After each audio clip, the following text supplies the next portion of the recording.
I remember the first time I walked into mine, like it was carved into my memory. Every detail pressed into me like a bruise. They told me it was abandoned, officially closed for decades, but the pay for night shift work was better than anything I'd seen since moving here. That was my first mistake. Thinking money could outweigh unease. The road leading up to the mine was barely more than a dirt track, and the headlights of my old truck barely cut through the thick fog that seemed to cling to the valley. The air smelled wet and sour, like stone that had been soaked for years, and I felt my stomach tighten before I even reached the gate. I parked, leaving the engine running, but the lights did nothing to make the place feel less alive. I couldn't see movement, but I felt it like the fog itself was breathing. I took my first steps toward the entrance, boots crunching over gravel and rusted bits of metal. The sign above the gate was faded, half of the letters missing, warning passers-by that entry was forbidden. I wondered if anyone still remembered that warning. The gate swung open with a low groan and I froze. The sound echoed in a way that made me shiver. It wasn't the creak of old metal, not entirely. It was like the mine itself was sighing. I should have hesitated. I should have turned back. But I had no choice. The night shift started in 20 minutes, and there was no one to meet me, no one to guide me. I stepped inside. The air changed immediately. It was cooler than outside, but not just in temperature. There was a weight to it, like gravity itself had grown heavier. The smell was stronger here, sharp and iron-like. I could taste the dust in my mouth, though it was invisible in the dim light. I flicked my flashlight on, the beam cutting through darkness that seemed eager to swallow it. Everything was quiet, too quiet. No birds, no wind, no insects. Just a drip of water somewhere far ahead, slow and uneven, like a heartbeat out of sync. My own heartbeat seemed loud in comparison, and I became aware of every movement I made, the creak of my boots, the rustle of my jacket. I realized I was holding my breath without noticing. I made my way down the first shaft. The walls were lined with old wooden supports, some rotting, others splintered and bowed under the weight of the earth. Graffiti from years ago marked the walls, names, dates, crude drawings, but even that felt ghostly, faded as it was. The marks seemed to move when I glanced away, shifting in the corner of my eyes. I told myself it was a trick of the dim light. I hoped it was. I paused at a junction where the main tunnel split. The map they gave me an orientation, made it look simple.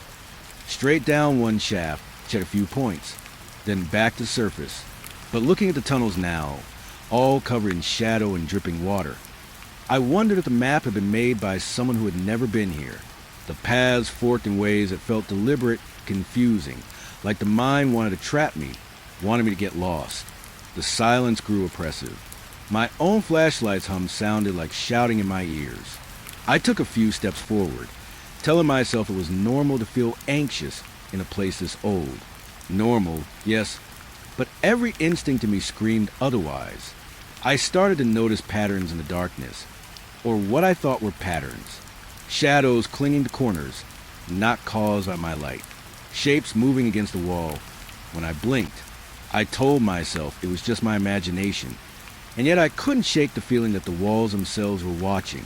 I reached the old clock-in station, a metal booth sitting under a swinging lamp that flickered like it remembered better days.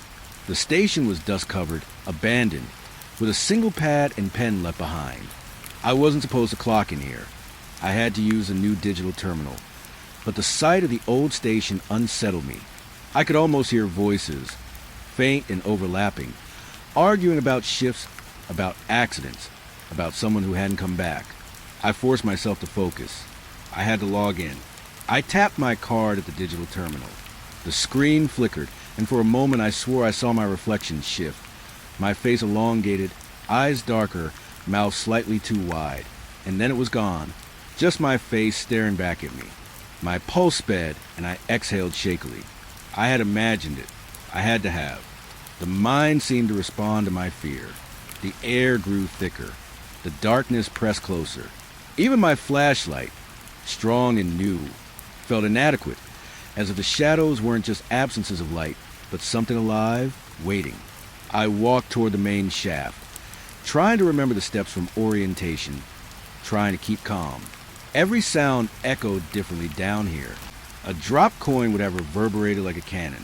My own footsteps seemed too loud, too crisp. I reached the first set of equipment lockers. They were rusty, half open, as though whoever left it done so in a hurry, but the dirt and dust suggested it had been decades. I touched one, and a cloud of fine dust rose like smoke, and for a second I thought I felt fingers brush mine. I pulled back quickly, heart racing. I told myself it was nothing. It had to be nothing.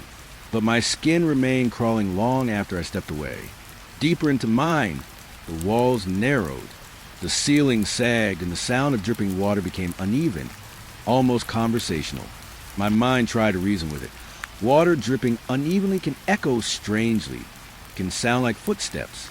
But every drip here was deliberate, a slow pattern that made me want to run and stay. I shined my light down a side tunnel and saw something, a flash of movement, a shadow. My heart jumped and I turned quickly, but there was nothing, only the walls, the supports, the smell of wet stone, the thick, stifling quiet. I realized I had been gripping my flashlight too tightly, knuckles white, fingers trembling. I let it go, but the shaking didn't stop. My chest ached and a low hum started behind my ears, like the mind itself was whispering, not words, just tones. Tones that pressed in my mind. I tried to laugh at myself, tried to remind myself it was my first night, that I was overreacting. But even as I said it, the hairs on the back of my neck stood up. I found the first checkpoint. A rusty sign marked it with faded letters. Station A. I tried to mark it on my map. My pen felt heavy in my hand, as though gravity had increased inside the tunnel. And for a moment, I swear I saw the marks on the map change, lines twisting and stretching as if the mind had its own plans of path. I shook my head, swallowed hard, and moved on. As I went further, the temperature dropped noticeably. My breath fogged the air, curling like smoke in the beam of my flashlight. My flashlight's battery warned low. I checked the gauge. Full. I shook the device. Still full. The beam remained steady, but the sense of unease grew heavier, like something unseen was crawling over my back. I started talking to myself, softly, quietly, anything to keep my mind occupied. Just a job, I said. Just a job. Money. Paycheck. Nothing else. Then I heard it. A faint sound, almost too soft to notice at first. A whisper? I froze, listening. Nothing. Then again, more distinct. A hiss of air, almost like a sigh, coming from somewhere deep in the tunnel. I couldn't place the direction. Every instinct screamed at me to leave, but I had no choice. I had to keep going. I moved toward the sound, telling myself it was a wind, some shifting in the old supports. I knew the rational explanations, but deep down, I felt the mind watching, felt it notice me, feel my fear. The whisper grew fainter as I moved, or maybe I was moving closer to it. I couldn't tell. By the time I reached the main shaft, sweat and cold had me shaking. My heart wouldn't slow. My hands felt weak. I realized I'd been holding my flashlight like a lifeline, and in many ways, it was. The beam cut through the darkness, revealing the gaping hole descending into the depths. It was bigger than I imagined. The shadows pooled at the edges, darker than anything I had seen before. I stepped closer to the edge, careful not to trip. The mind seemed to inhale around me. The dripping water echoed like footsteps in rhythm with my own heartbeat. I felt a tug in my stomach, a pull, something telling me not to go further. But the night shift had begun, and I had a job to do. I looked down and imagined the long hours ahead, the deep, empty tunnels, the weight of silence.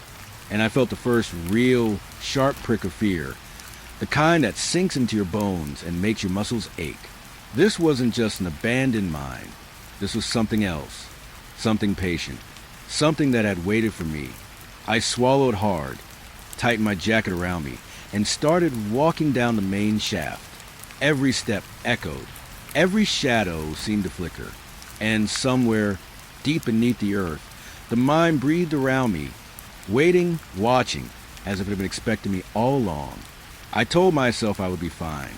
I had to tell myself that, because no one else was coming.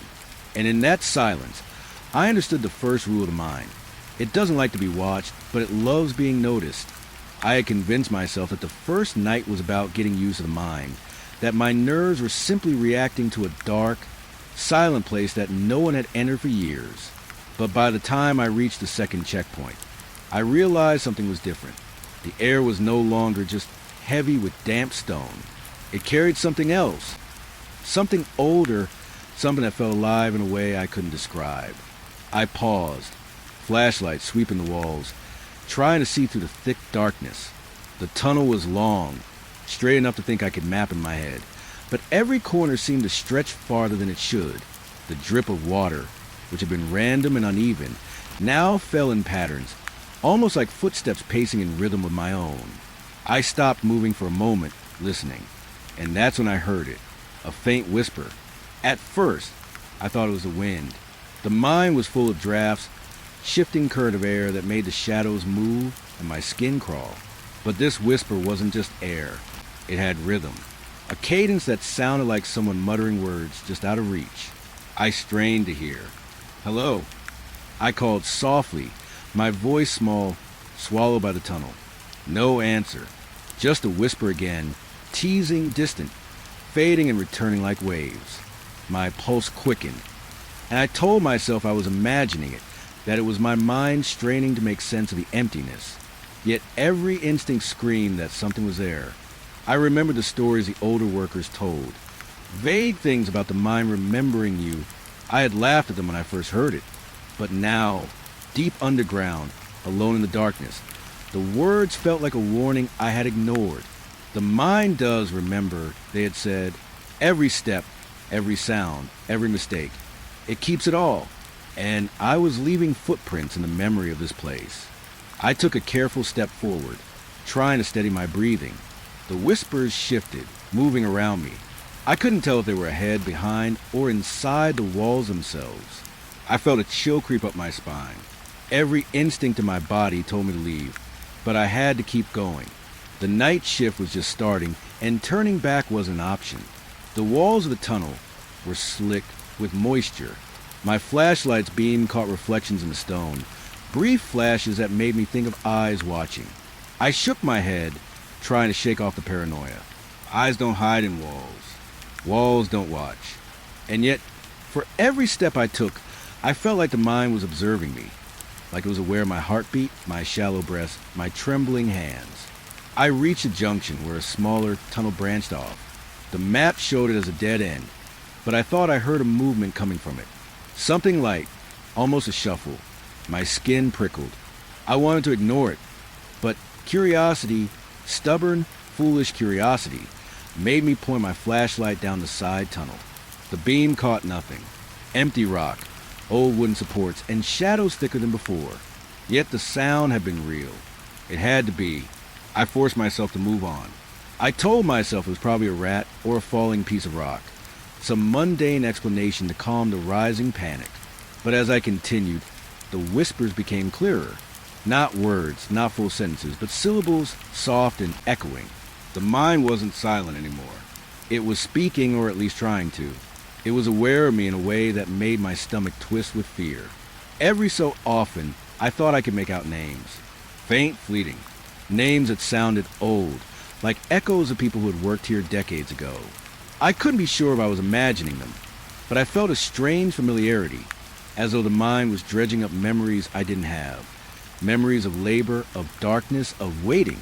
I stopped near an old shaft, leaning against a support beam to steady myself. My flashlight flickered, and I cursed under my breath. It came back on, and for a brief moment, the beam caught something carved into the wall. Letters rough and jagged. Don't forget. My heart hammered. Who had carved this, and why? Was it a warning? A message from someone long dead? The whispers returned, closer this time. I spun slowly, trying to find their source. They seemed to move with me, or perhaps I moved with them. I couldn't tell. My breath became shallow, uneven. The mind was alive in a way I had never anticipated. It wasn't just stone and metal. It had memory, presence, awareness. I had read about old mines being haunted by accidents, by tragedy, by the lives that ended in tunnels too deep for rescue. I never thought I would feel it. Not like this. I tried to shake off the dread. focusing on my tasks. I had to check the equipment points, log my time, make sure the lights and alarms were functioning. I reached the first equipment box, fingers brushing the rusted metal. It felt warmer than it should have, almost like it had absorbed energy from the years of being left here. My flashlight's beam danced across the surface, and I could swear I saw faint shapes moving in reflection.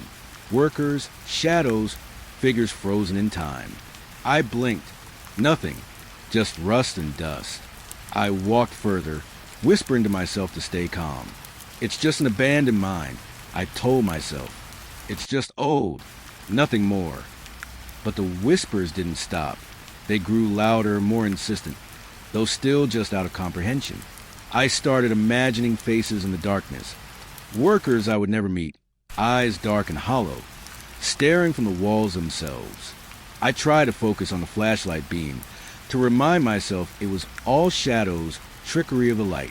But the shapes lingered in my peripheral vision, darting away when I looked directly at them. I reached the second checkpoint, a small alcove with a faded sign marking it as Station B. The area felt heavier.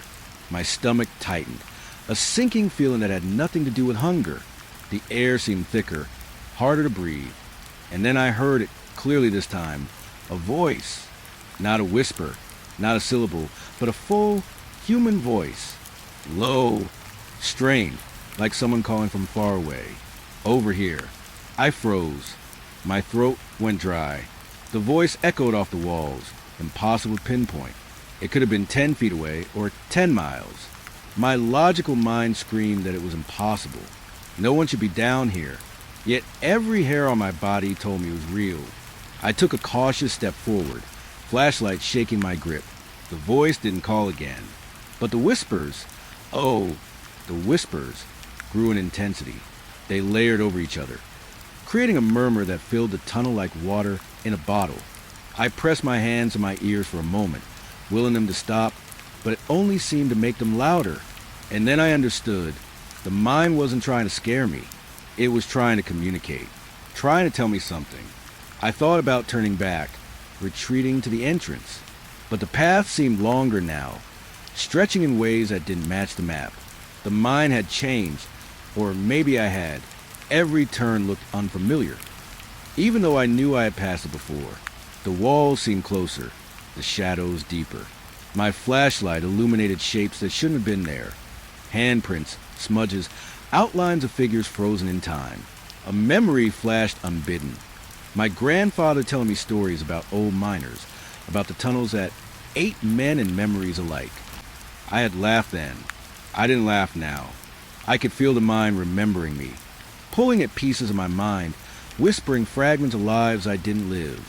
I kept moving, following the phantom of the air and the irregular drip of water, telling myself it was all in my head. And yet, as I passed another side tunnel, I could swear I saw someone standing there. Just for a second, a figure, hunched and still. I raised my flashlight, and it was gone. The darkness had swallowed it. Or perhaps it had never been there at all. My mind spun in dizzying loops. Was I losing myself, or was the mind showing me its memory? I reached the far end of the corridor and leaned against the wall, gasping. My flashlight trembled in my hand, sweat and cold mixing in a way that made my skin crawl. I realized I had been holding my breath. The whispers faded for a moment, leaving only the drip of water and the echo of my own heartbeat. But I knew they would return. They were patient. The mind was patient, and it would not let me forget that I was here. As I sat in that silence, I thought about the workers who had come before me, those who had disappeared or died in these tunnels. Their voices, their memories, their regrets, all lingering, waiting. And I understood in a gut-deep way that this mine was not just stone and dust. It was a record, a witness, and it would remember me, too. I pressed on, forcing myself to check the next point. Every step was heavier than the last. Every shadow seemed to lean toward me, and every whisper reminded me that I was not alone, never truly alone, in the echoing veins of this abandoned mine. I don't know exactly when I realized the mine was no longer just dark, that it was watching, that it had a rhythm, a pulse, a life of its own. Maybe I should have stopped moving, should have turned back, should have forced myself into the comforting thought that none of this was real. But I couldn't. Curiosity, stupid, impossible curiosity, kept me moving down the main shaft. The shadows had started earlier, flickers at the edges of my flashlight. I thought they were tricks, my eyes straining, adjusting to the dim light. But as I descended further, it became impossible to ignore. The darkness moved differently than it should. It shifted with intention, pooling in corners, stretching along walls, as if it had mass, as if it were breathing. I saw my first figure near a collapsed support beam. I froze, holding my flashlight so tightly my knuckles ached. A man, or someone shaped like a man, stood there, perfectly still. I could just make out the curve of his shoulders, the lean of his stance, the way he seemed almost transparent, as if the stone itself had shaped him into being. My mind tried to rationalize it. Maybe it was a trick of the light. Maybe it was a shadow formed from the uneven rocks. Maybe it was nothing, but I couldn't look away. "Hey!" I called softly, my voice shaking more than I wanted. Nothing. I took a cautious step forward, hard hammering. The figure didn't move. I stepped closer, and then it was gone. Just like that. One moment it was there, the next, nothing. No trace, no mark, no shadow left behind. I blinked, half expecting it to reappear. Nothing, just a darkness. Thicker somehow, closer somehow. I told myself it was my imagination. First night, fatigue, nerves running high. That's all it was. But my chest tightened with a sense of wrongness I had never felt before. My flashlight's beam trembled as I moved forward, and I realized I was holding my breath, afraid of every sound, every movement. And then I saw another one. A few yards ahead, near an old rail track, a figure crouched, hunched over something I couldn't see. Its movements were subtle, too subtle for anyone to notice if they weren't paying close attention. But I noticed. My stomach twisted as the mind tried to make sense of it. Was it a worker? Was it someone else? I wanted to call out, but my voice caught in my throat. The figure straightened suddenly, as if sensing me. I froze. My flashlight beam shivered as I raised it, illuminating nothing. It was gone, vanished like mist. I took a step closer, the mind pressing around me, the darkness pressing against the edges of the light. My own heartbeat was deafening. I told myself to calm down, to rationalize, to remember that no one should be here. No one could be, and yet my instinct screamed at me that something was wrong. I kept moving. My steps echoed off the walls in long, uneven patterns. Every sound seemed amplified. I could hear my boots squeak against the wet stone, the low hum of the flashlight's battery, the occasional drip of water from the tunnel ceiling. And beneath it all, faint, just barely audible, the soft shuffle of movement. Behind me, ahead, everywhere. I spun my light across the shaft, trying to catch whatever was there. A figure again, standing silently near a wooden support. For a brief moment, it looked like a man, a worker perhaps, leaning against the beam, watching me. I raised my voice. "Hello? Is someone there?" But my words felt swallowed by the air itself. The figure vanished the moment I took a step toward it. I started running. Not full sprint, but faster than I should have, heart hammering, every nerve alive with fear.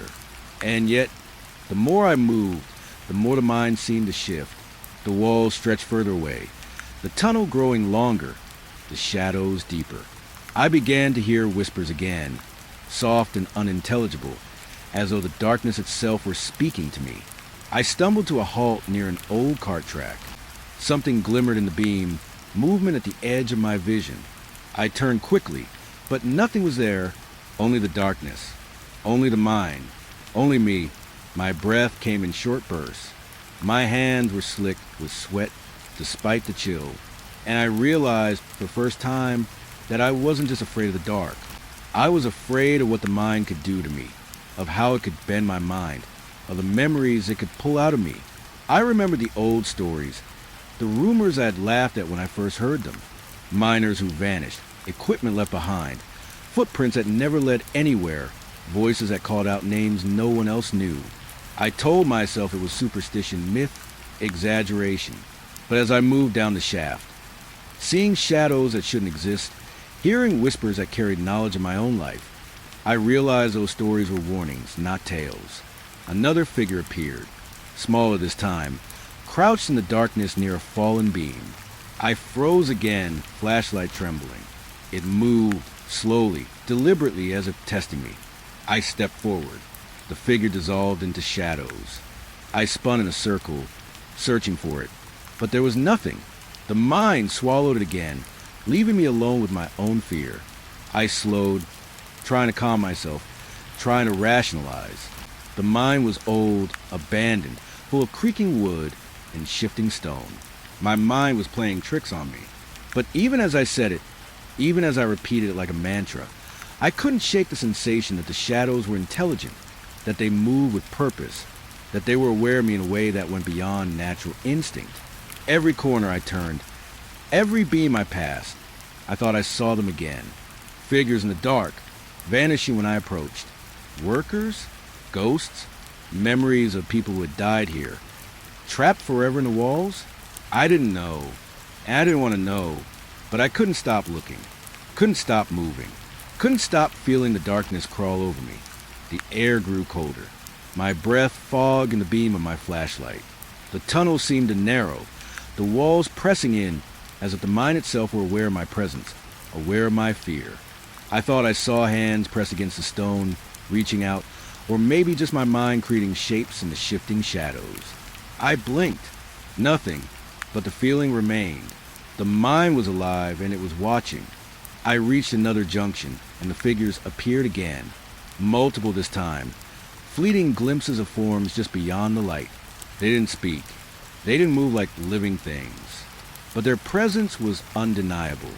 I could feel it, a weight on my chest, a pressure in the air. My pulse raced, and I realized I was gripping my flashlight like a lifeline, like it could protect me from something I couldn't name. I forced myself to move on. Every step was a battle against the instinct to turn back, against the knowledge that the mind had other plans. The shadows seemed to stretch toward me, almost sentient, almost playful in a cruel way. I felt like a child being watched, being tested, being toyed with. The whispers began again, soft and overlapping, weaving around the figures. I couldn't understand the words, couldn't decipher meaning, but I felt the intent. The mind remembered. It knew I was here. It had seen every step I took, and it would continue to watch, continue to follow, long after I left or long after I didn't. I stumbled over a loose rock, flashlight flickering. The figures reappeared, briefly, near a support beam. This time, one of them looked directly at me. I could feel eyes in the dark, hollow and empty, yet full of intent. I couldn't look away, and then it vanished again, leaving only the cold echo of my own breathing. I stopped moving. I pressed my back against the wall, flashlight held in front of me. I tried to steady my mind, tried to remember the rational explanation, but the mind was patient. The shadows lingered in the corners of my vision, stretching and twisting, refusing to be pinned down, refusing to be caught.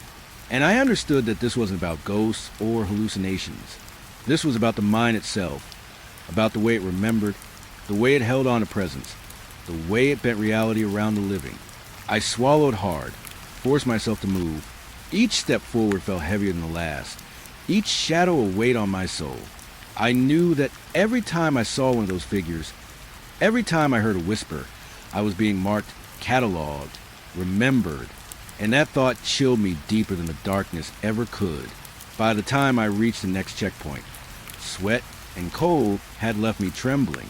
My flashlight's beam danced across the walls, catching glimpses of shapes that moved in the corners, always out of reach.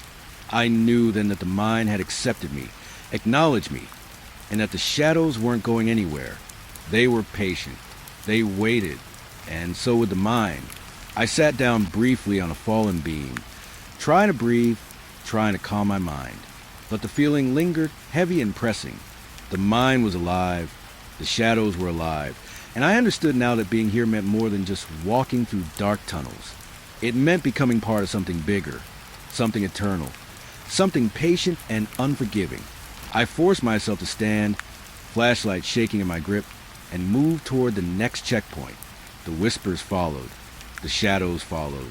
And deep down, I knew they would follow long after I left. I thought I knew the layout of the mine.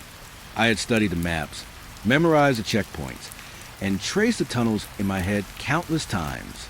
But as I reached the fourth checkpoint, a creeping, suffocating realization settled over me. I had no idea where the exit was anymore. The shaft behind me stretched like it had when I came down, familiar at first glance. But something was different. The walls seemed to shift imperceptibly, narrowing just enough to make me hesitate, just enough to make me doubt my memory. The floor, which I had walked on minutes ago, now felt uneven in places it hadn't been. Loose stones, gaps, shadows I didn't remember. I blinked, trying to focus, but the mind resisted clarity. I called out softly, "Hello? Anyone?"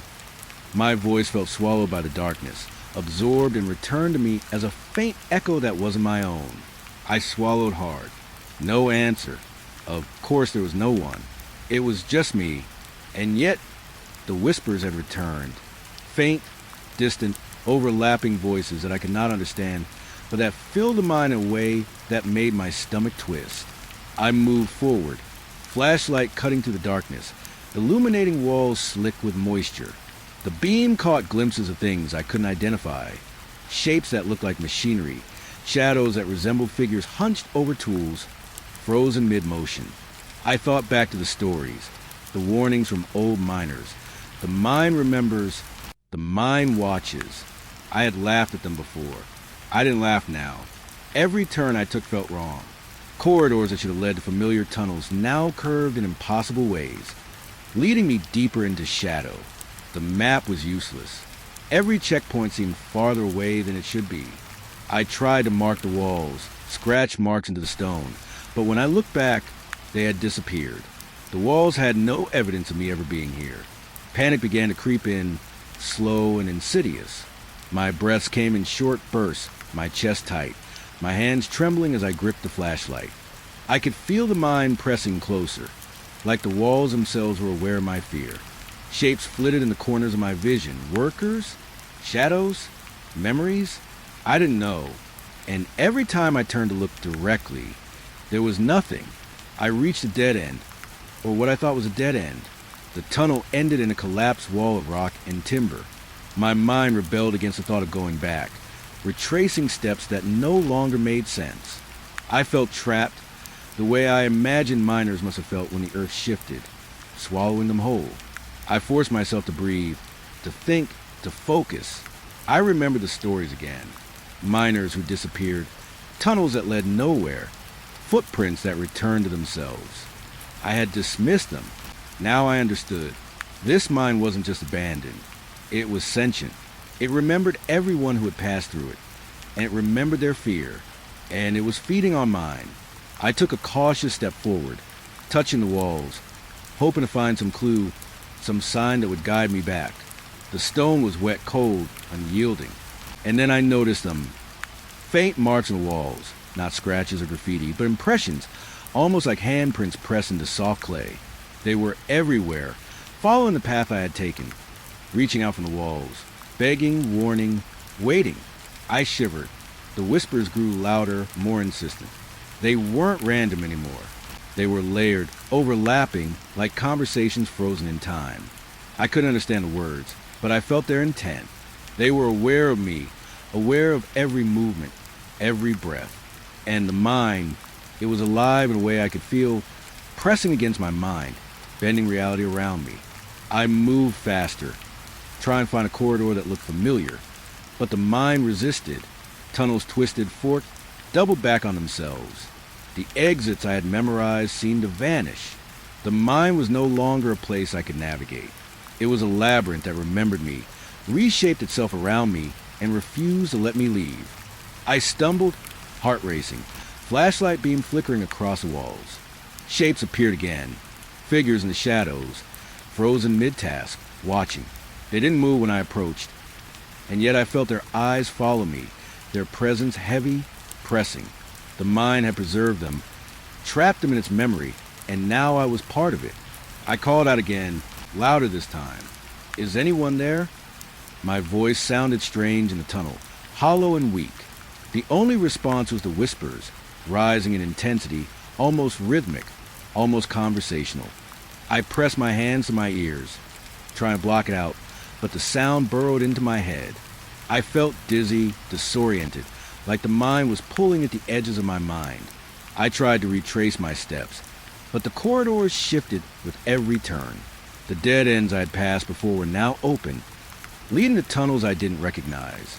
I felt as though I were walking in circles, moving forward while somehow remaining in the same place. The flashlight caught glimpses of figures at the edges of the beam, workers, shadows, memories, but they vanished the moment I tried to focus. I remembered the old clock-in station near the entrance, the first checkpoint. Maybe I could return there, find some point of reference. I moved toward where I thought it should be, but the walls stretched, the tunnels twisted, and the exit signs that had been painted on beams long ago were nowhere to be found. I realized with a cold, sinking feeling that the mind didn't want me to leave. It wanted me to remember, to be remembered, to join the endless echo of those who had come before me. Every step forward felt heavier, the air thick and oppressive. The flashlight's beam caught faint shapes carved into walls, letters, symbols, numbers. They didn't make sense at first, but then I noticed a pattern. Dates, initials, marks of past workers, all preserved as if the mind had cataloged them. And now, in some terrible way, it was cataloging me too. I sank to my knees for a moment, trying to gather my thoughts, try to understand what was happening. The darkness around me felt alive, shifting, breathing. I could feel shapes moving in periphery, figures that disappeared when I looked directly, whispers that followed me no matter where I turned. I understood then that the mind wasn't just a physical space. It was a memory, a consciousness, a prison for those who had ever entered and feared to leave. I rose slowly, pressing forward despite the dread that threatened to paralyze me. The flashlight shook in my hand, the beam flickering across walls that seemed to expand and contract. I saw hands press into the stone, faint impressions that glowed in the dim light, reaching out as if to pull me into the mine itself. My chest tightened, and I felt a wave of nausea. I could not stop moving, could not turn back. The mind whispered in layers now, voices overlapping, some high, some low, all insistent. I could feel them in my mind, tugging at memories, dredging up fragments of fear and regret. I thought of my first day, of the first shift, of the figures I had seen and the whispers I had heard. The mind had remembered me from the moment I stepped inside, and it would not let me go. I pressed on, though my legs were heavy. My mind fogged, every step an effort against the pull of the darkness. The tunnel stretched endlessly, walls narrowing, shadows pooling, and I began to lose sense of direction entirely. Time itself seemed to warp. Minutes stretched into hours, hours into moments. I could not tell if I had been walking for 10 minutes or 10 days. And then I saw it, a faint light in the distance. My heart leapt, hope rising briefly. Could this be the exit? I ran toward it, ignoring the sweat, the shaking hands, the tightness in my chest. But as I drew closer, the light dissolved into shadow. The walls shifted, the tunnels were formed, and I realized with horror that I was no closer to leaving than I had been when I first entered this section of the mine. I sank against the wall, exhausted, trembling, trying to comprehend what was happening. The mine surrounded me, the shadows pressing closer, the whispers rising in a cacophony of voices I could not understand. And in that moment, I realized the truth. The exits were gone. They had never been here. The mine had no intention of letting me leave. I was trapped, caught in a living labyrinth, remembered by the darkness, cataloged by the shadows. I tried to shout again, a scream this time, but my voice was weak, swallowed immediately by the walls. The flashlight flickered, then steadied, revealing figures at the edges of my vision, vanishing as I focused on them. I understood now that they were not ghosts. They were memories, echoes of the laborers who had walked these tunnels, their fear preserved by the mine itself. And now I was joining them. I pressed forward again, though every instinct screamed to stop. I was being drawn deeper, further into the heart of mine, where the shadows and whispers were strongest. Every step felt like it added weight, like the mine itself was pulling me down, folded me into its memory, its consciousness. I was alone, but not alone. I was remembered, cataloged, observed. And I knew, with a certainty that chilled me to bone, that I might never leave. The exits had vanished. The mine had won.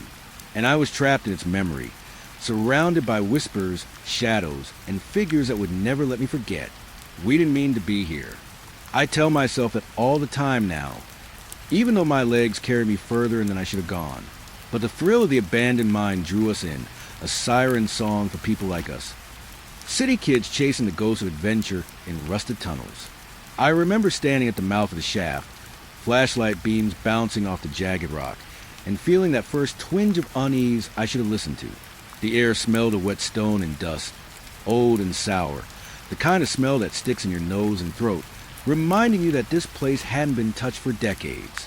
I could hear the faint drip of water somewhere deep inside, echoing in the emptiness, long, hollow drops that seemed to mark the rhythm of the mine itself. My friends laughed, nudged each other, cameras raised, trying to capture everything.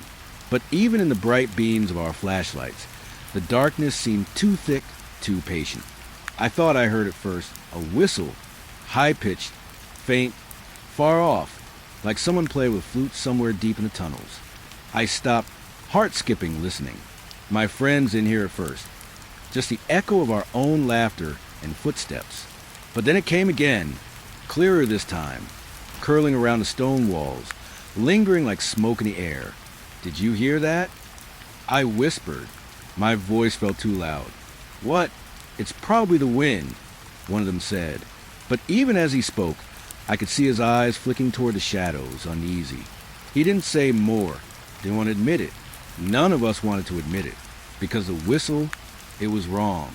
It wasn't the wind, not entirely.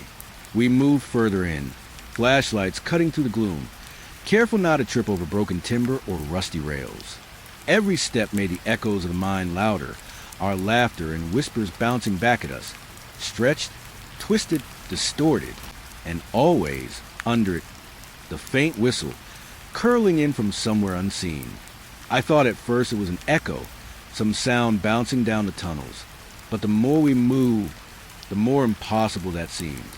The whistle changed, not in pitch or tone, but in direction, sliding across the tunnels like it was moving, like it was aware of us. It was playful and mocking at the same time, teasing, drawing us deeper. I tried to ignore it, focus on the cameras, on the exploration, on making it back with stories we could tell. But every corner we turned, every junction, the sound followed. And I started to notice other things, shadows that seemed to move when we weren't looking, shapes just at the edge of the light, retreating when we focused our eyes. I told myself it was tricks of the light. I had to tell myself. Otherwise, I would lose my mind right here in the first hour of the adventure. But it wasn't just light or shadow. There was intent behind what I saw. The darkness seemed aware, waiting, watching. And the whistle, it wasn't a warning. It was a lure.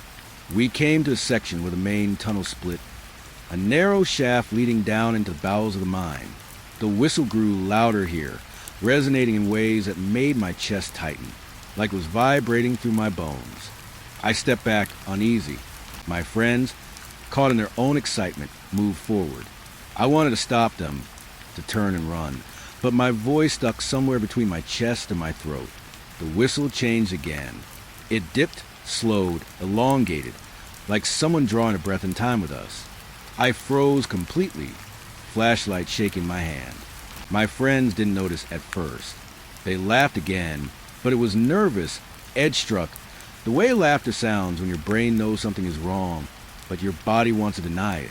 Maybe we shouldn't, I started, but they cut me off. Curiosity had a stronger pull, the same pull that had dragged me in despite every warning. We moved further down the narrower shaft, the walls closing in, stone slick with moisture. The whistle grew closer. I could hear it winding to the support beams, brushing past the tunnels, wrapping around us like smoke. My pulse throbbed in time with it, a rhythm that was both terrifying and magnetic. Then I saw it. At first, I thought it was my imagination, the way the shadows can play tricks in low light. But it wasn't. A figure stood in the corner of the tunnel, far enough away to be vague, but close enough to feel its presence. It was thin, hunched, impossibly still, and the whistle seemed to emanate from it. Or perhaps it was guiding it, like a conductor with an invisible orchestra. I froze, breath caught, every instinct screamed to run, but I couldn't look away. My friends didn't see it at first, but when their flashlights swung closer, the figure vanished. The corner where it had been was empty, walls slick and bare. I told myself it was a trick of the shadows, a product of fear, of imagination running wild. But I knew better. I felt it in the pit of my stomach. The whistle returned, closer, circling, echoing in a pattern that was impossible to trace. My friends noticed it now, their laughter dying in their throats.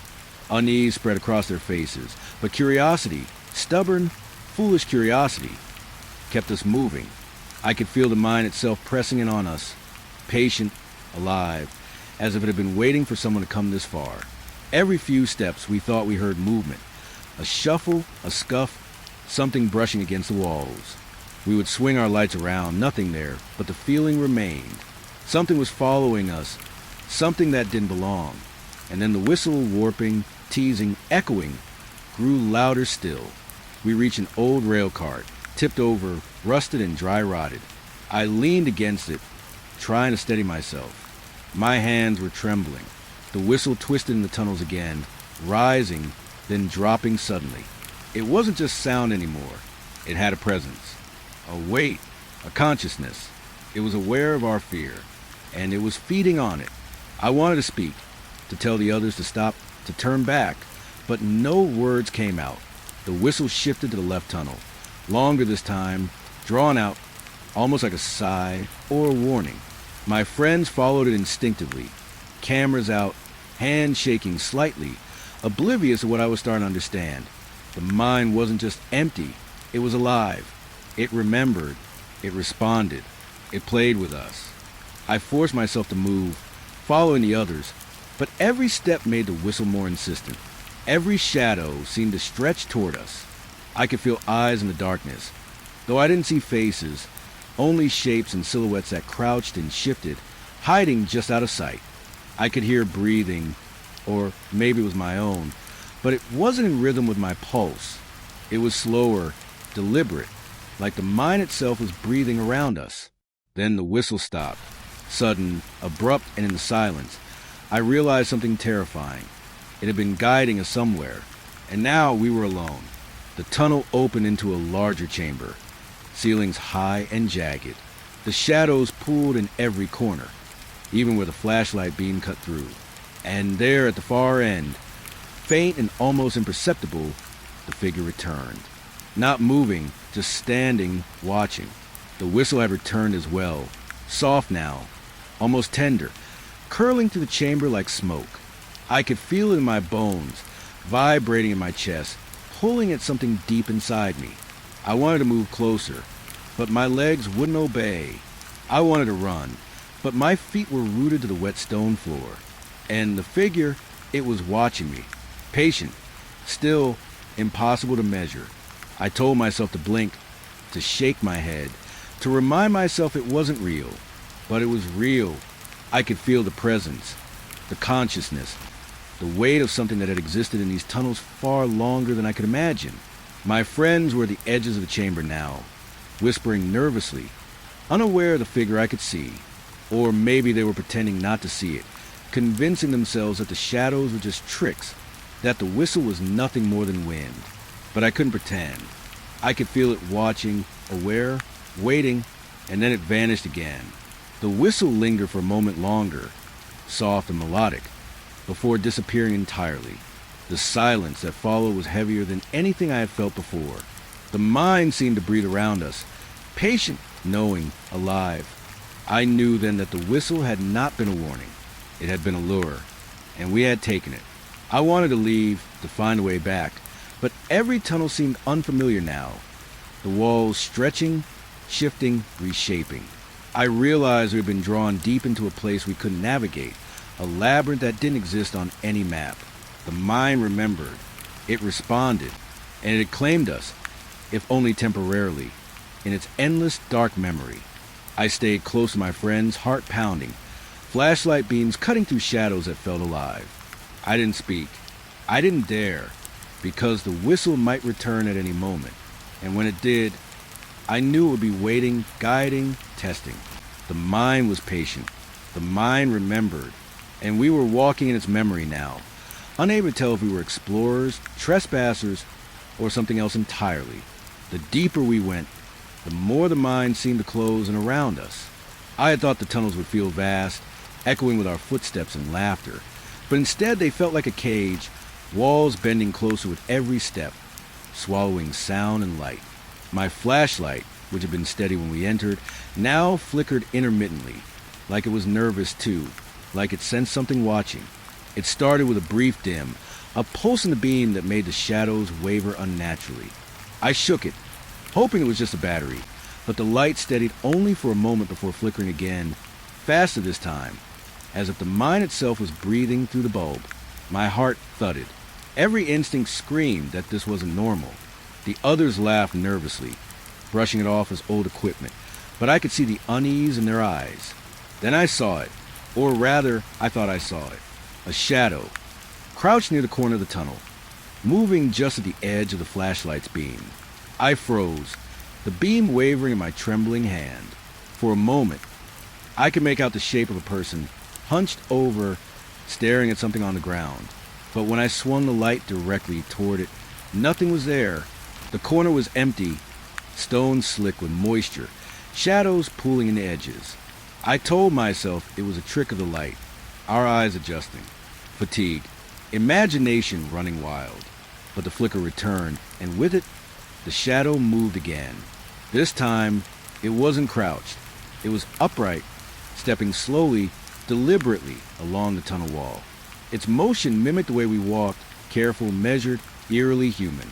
My pulse quickened. I called out softly, trying to shake the fear from my voice. "Hello? Is someone there?" My voice echoed off the stone, distorted and hollow. No response. The shadow paused, then retreated into the darkness whenever I tried to approach. Every instinct told me to run, to leave, but curiosity or something more sinister held me rooted in place. The flashlight flickered again, plunging us into near darkness. I felt the air shift cooler, heavier, as if the mind had exhaled around us. My friends whispered to each other nervously, trying to coax laughter from the fear. But it didn't reach me. I was too aware of the figures in the dark, moving just out of sight, waiting, observing, mimicking. I gripped the flashlight tighter, sweeping it slowly across the walls. Shapes lurked in the shadows, fleeting glimpses of movement, never fully formed, never entirely human, but with the same rhythm, the same gait as us. It was as if the darkness itself had learned to walk, to imitate life. I wanted to tell myself it wasn't real, but my gut twisted with dread. Something was here. Something was aware. We pressed forward cautiously, every step echoing unnaturally. The flickering of our flashlights seemed to follow a pattern, synchronized with the movement of the shadows. I could feel it in my chest, a weight pressing down, a rhythm not my own. The mind had become more than stone and dirt. It was alive, watching, learning, responding. A shadow darted across the far wall, quick and silent. I spun the light, heart hammering, but found nothing. I turned back to my friends. They were pale, eyes wide, not speaking, flashlights trembling in their hands. I realized with cold certainty that they had seen them too. The shadows, following, mimicking, waiting. We tried to laugh it off, joking about nerves, about trick shadows, but the sound rang hollow in the tight corridors. Every flicker revealed movement. Every flicker revealed figures that mirrored us, leaning when we leaned, stepping when we stepped, pausing when we paused. The uncanny timing made my stomach churn. These weren't human. They couldn't be, and yet they were impossibly lifelike. I thought about turning back, retreating the way we had come, but the tunnels no longer looked familiar. The flickering light made the walls twist in impossible ways, turning corridors we had already walked into labyrinths. Each turn brought another fleeting figure, another mimic, more insistent, almost playful in a cruel way. I stumbled over a loose stone, flashlight dipping low. In that brief darkness, I felt a hand brush against my shoulder. I yelped, spinning around, but there was nothing, just the heavy, damp air and the shadows stretching along the walls, shifting, watching.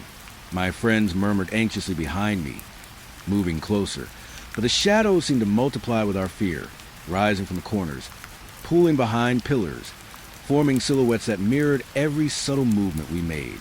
The whistle from earlier came back faintly, curling through the shafts like smoke, winding around shadows, binding them, energizing them. I realized the mind itself was orchestrating it all. It wasn't a stone in darkness. It was a living, remembering entity, shaping the space, warping perception, teaching the shadows how to move, how to imitate, how to wait. We reached a wider chamber, and the flickering intensified.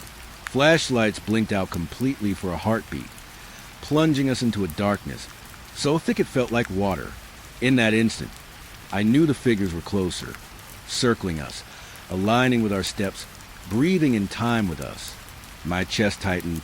I wanted to scream, but the sound felt swallowed immediately. The mind had learned our rhythm. When the lights returned, we saw them more clearly. Or I thought we did. Figures crouched near the walls, standing tall near the supports, frozen mid-step. They weren't shadows this time. They were forms imperfectly human, their limbs too long, heads tilted at impossible angles, faces obscured. And they were moving subtly, always mimicking, always observing.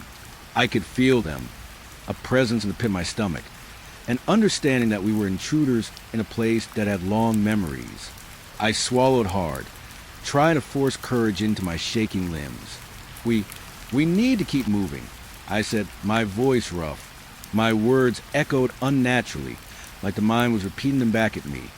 Slightly delayed, slightly warped. The figures shifted in response, tilting their heads, stepping forward ever so slightly, keeping pace without sound. We advanced slowly, flashlights flickering on and off in an unpredictable rhythm, making the shadows dance and stretch. Every flicker revealed forms closer, more insistent, copying our movements with an eerie precision. I wanted to cover my eyes, to deny it, but I couldn't. Every glance confirmed the truth. We were being watched. We were being studied, and every flicker taught them more. I stumbled again, catching myself on the wall, flashlight beams swinging wildly. In that brief illumination, I caught a figure exactly mirroring my stance, leaning, hand pressed to the stone in the same way. My stomach dropped. How could it? How could anything mimic that precisely? It wasn't human. It couldn't be. And yet, here it was, frozen, waiting, watching. Panic began to rise, slow and insidious. My thoughts scrambled, memories colliding with fear. Every urban exploration story we had joked about, every abandoned place we had dared each other to enter, fell hollow now. None of it mattered. The mind had taken over our reality, remade it in shadow, in flickering light, in whispers. And we were the prey, walking willingly into its depths. The flashlight flickered again, long and erratic this time, plunging us into partial darkness. Shapes moved in the half-light, twisting, leaning, circling us. I could feel them in my peripheral vision, impossible to track, but undeniably present. My chest ached. My breath was short. Every instinct screamed to leave, to run, to escape the rhythms a mind had learned. But the tunnels stretched on endlessly, corridors twisting, turning, folding back on themselves. There was no exit visible. One of my friends whispered, Did you see that?" His voice trembled, barely audible. I didn't answer. I couldn't. I knew he saw it too. The forms mirrored us, always mimicking, always patient. I could feel them learning, growing, adapting to us, becoming more than shadows, more than echoes. We pressed forward as best we could, flashlight beams slicing through the darkness, flickering, failing, returning. Every step was a negotiation with the unseen. Every breath a compromise with the mind itself. I realized with a cold certainty that this place wasn't abandoned. It was waiting, waiting for someone to enter, to fear, to stumble, to leave a trace. And we had done all of that perfectly. I could feel the figures closer now, brushing along the edges of our light, forming, disappearing, reshaping themselves with every flicker. The mind had remembered our movements. It had mirrored them back, twisted them, taught the shadows to imitate life. And I knew, deep in my chest, that this was just the beginning. I'll never forget the moment we realized something had gone terribly wrong. It started as a faint feeling, a nudge at the back of my mind, the sense that the mind was no longer just surrounding us. It was aware of us, learning, adjusting. The whistle had returned, softer this time, curling through the tunnels, almost coaxing us forward. We had been moving slowly, flashlights flickering, hearts pounding, each of us straining to see what lurked just beyond the edges of our beams. I glanced at Jake, who had been trailing slightly behind, camera bouncing on his shoulder. He caught my eye and smiled nervously, but it didn't reach his mouth. I could see the unease there, the same tight feeling I was beginning to recognize in myself. And then he vanished. One moment he was there, adjusting his flashlight, muttering something under his breath about shadows, about the shapes moving, about the flickering lights. And the next, nothing. My gut twisted, stomach dropping as the beam of his flashlight swung wildly, hitting walls, twisted beams, empty darkness. "Jake!" I shouted, voice echoing harshly in the tunnel. My throat burned. My hands shook as I turned, swinging my own flashlight across the walls. There was no sign of him. Not a shadow, not a silhouette, nothing. Just a dark, silent stone. The others froze, panic creeping into their expressions. We called his name, louder, sharper, voices echoing back at us, distorted, unnatural. But there was no answer. The whistle began again, faint, high-pitched, almost cheerful, curling to the tunnel toward a narrow passage we hadn't noticed before. It's guiding us," one of my friends whispered, voice trembling. Maybe it wants us to follow." I wanted to argue, to insist we turn back, but the mind had a way of twisting every thought. My legs moved before my mind could catch up, drawn toward the sound, the promise of safety, or maybe something darker. The whistle curved through the stone like smoke, enticing us forward, leading us away from where Jake had disappeared. The passage narrowed quickly, walls closing in, water dripping steadily from above, each drop echoing like a countdown. The flickering of our flashlights grew worse, pulses of darkness swallowing our beams entirely for a heartbeat before the light returned. And in those moments of darkness, I could feel it, the weight of the mind pressing closer, shadows shifting at the edges of perception, moving when we weren't looking. We stumbled forward, hesitant, ears straining. The whistle came again, curling through the tunnels in a rhythm I almost recognized. Step, step, stop, step. It was deliberate, teasing, patient. It seemed to know our pace, waiting, learning, adjusting. I shivered, understanding suddenly that it was not a guide. Not entirely. It could lead us to safety, yes, but it could also lead us deeper, into places we might never leave. Every instinct screamed to stop, to turn, to search for Jake. But the passages twisted, turning back on themselves, walls narrowing, floor uneven and slick. The mind had become a maze, reshaping itself around us, learning from our movements, responding to our fear. I gripped the flashlight tighter, knuckles white, wishing for courage that wouldn't come. And then we heard him. Jake, his voice faint, distant, carried through the tunnels. "Help! Help me!" It was weak, strained, almost unrecognizable. Panic surged. I tried to sprint, but the tunnel seemed longer than it should have been, stretching impossibly with every step. The walls pressed in, echoes multiplying, until I couldn't tell where my own voice ended and the mind sound began. The others moved faster now, fear pushing them forward, following the whistle, but each step felt heavier, like the air itself resisted our progress. I could see shadows shifting along the walls, not human exactly, but mimicking gestures, tilting heads, leaning as we leaned, stepping as we stepped. Every flicker of the light revealed movement, shapes waiting, learning, imitating us perfectly. The voice of Jake grew louder, more urgent, but still impossible to locate. It bounced from wall to wall, echoing, warped, teasing. I called out to him, desperate, voice cracking.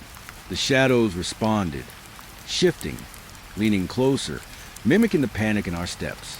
I realized with a cold certainty that the mind was teaching them, teaching the shadows how to behave, how to move, how to imitate fear. We turned a corner, and the tunnel opened into a wider chamber. My flashlight illuminated the space, flickering rapidly, revealing wet walls, broken beams, and nothing. No Jake. Only shadows that stretched unnaturally across the floor, pooling near the walls.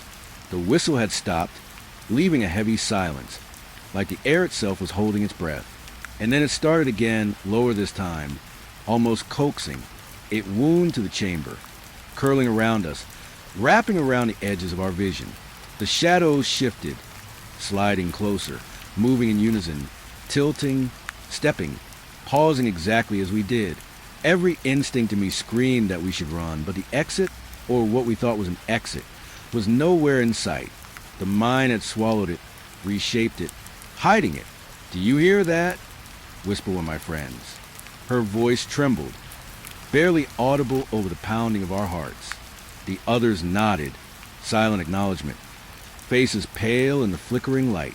I could feel my own fear pressing down, heavy and suffocating, and the mind seemed to press back, alive, patient, aware. The whistle grew louder, guiding, teasing, rapping through the chamber.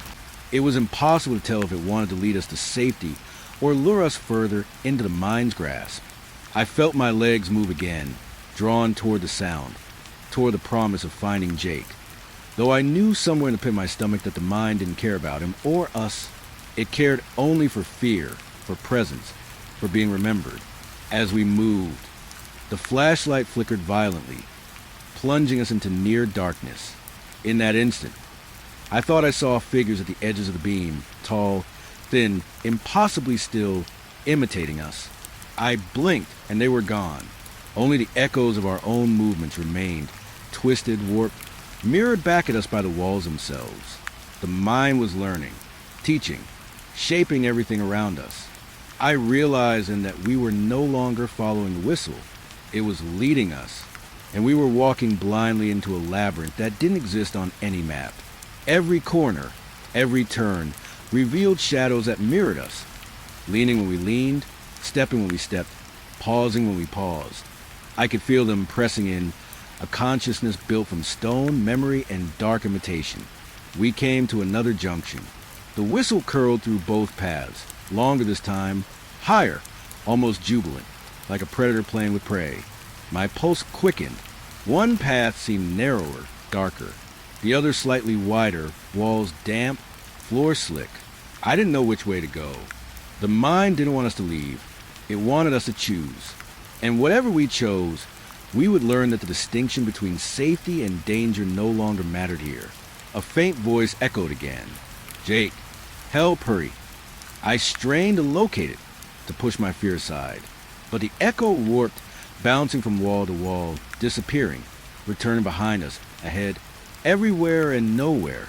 The shadows shifted again, responding to every subtle gesture, every flick of the flashlight, every heartbeat. They had become part of the rhythm, mimicking us perfectly, waiting, learning. I felt nausea rise, stomach twisting with dread. My friends were murmuring barely audible words, trying to reassure themselves, try to convince each other, and maybe themselves, that the mind was just old, empty, abandoned. But I knew better. The shapes, the shadows, the flickering lights, the warping echoes of Jake's voice. It was alive. It remembered. It shaped reality around us. And the whistle was its tool, its lure, its instrument of control. We moved forward, following the sound as best we could, hearts hammering, every nerve screaming. The mind stretched endlessly, walls twisting, tunnels bending in impossible ways. The shadows mimicked every move, every stumble, every whispered word. And the whistle, soft, persistent, wound to the passages, wrapping tighter, drawing us in, teasing, guiding, patient. I realized, finally, with a sick certainty, that the mind didn't want to let us go. Jake was gone, claimed first, and now the rest of us were being led, step by step, into deeper darkness. Every flicker of the flashlight revealed more figures, more shadows, more forms that imitated us with cruel precision. The mind had learned, and we were the lesson. I didn't know if following the whistle would lead to safety or to our end. The shapes, the darkness, the echoes, they had become inseparable from the tunnels. And as we moved, drawn by the high-pitched curl of the haunting sound, I understood the truth. We were no longer explorers. We were intruders, trespassing into a memory that had long since learned to protect itself. The mind whispered around us, alive in every shadow, in every flicker of light, in every echo of our own movements.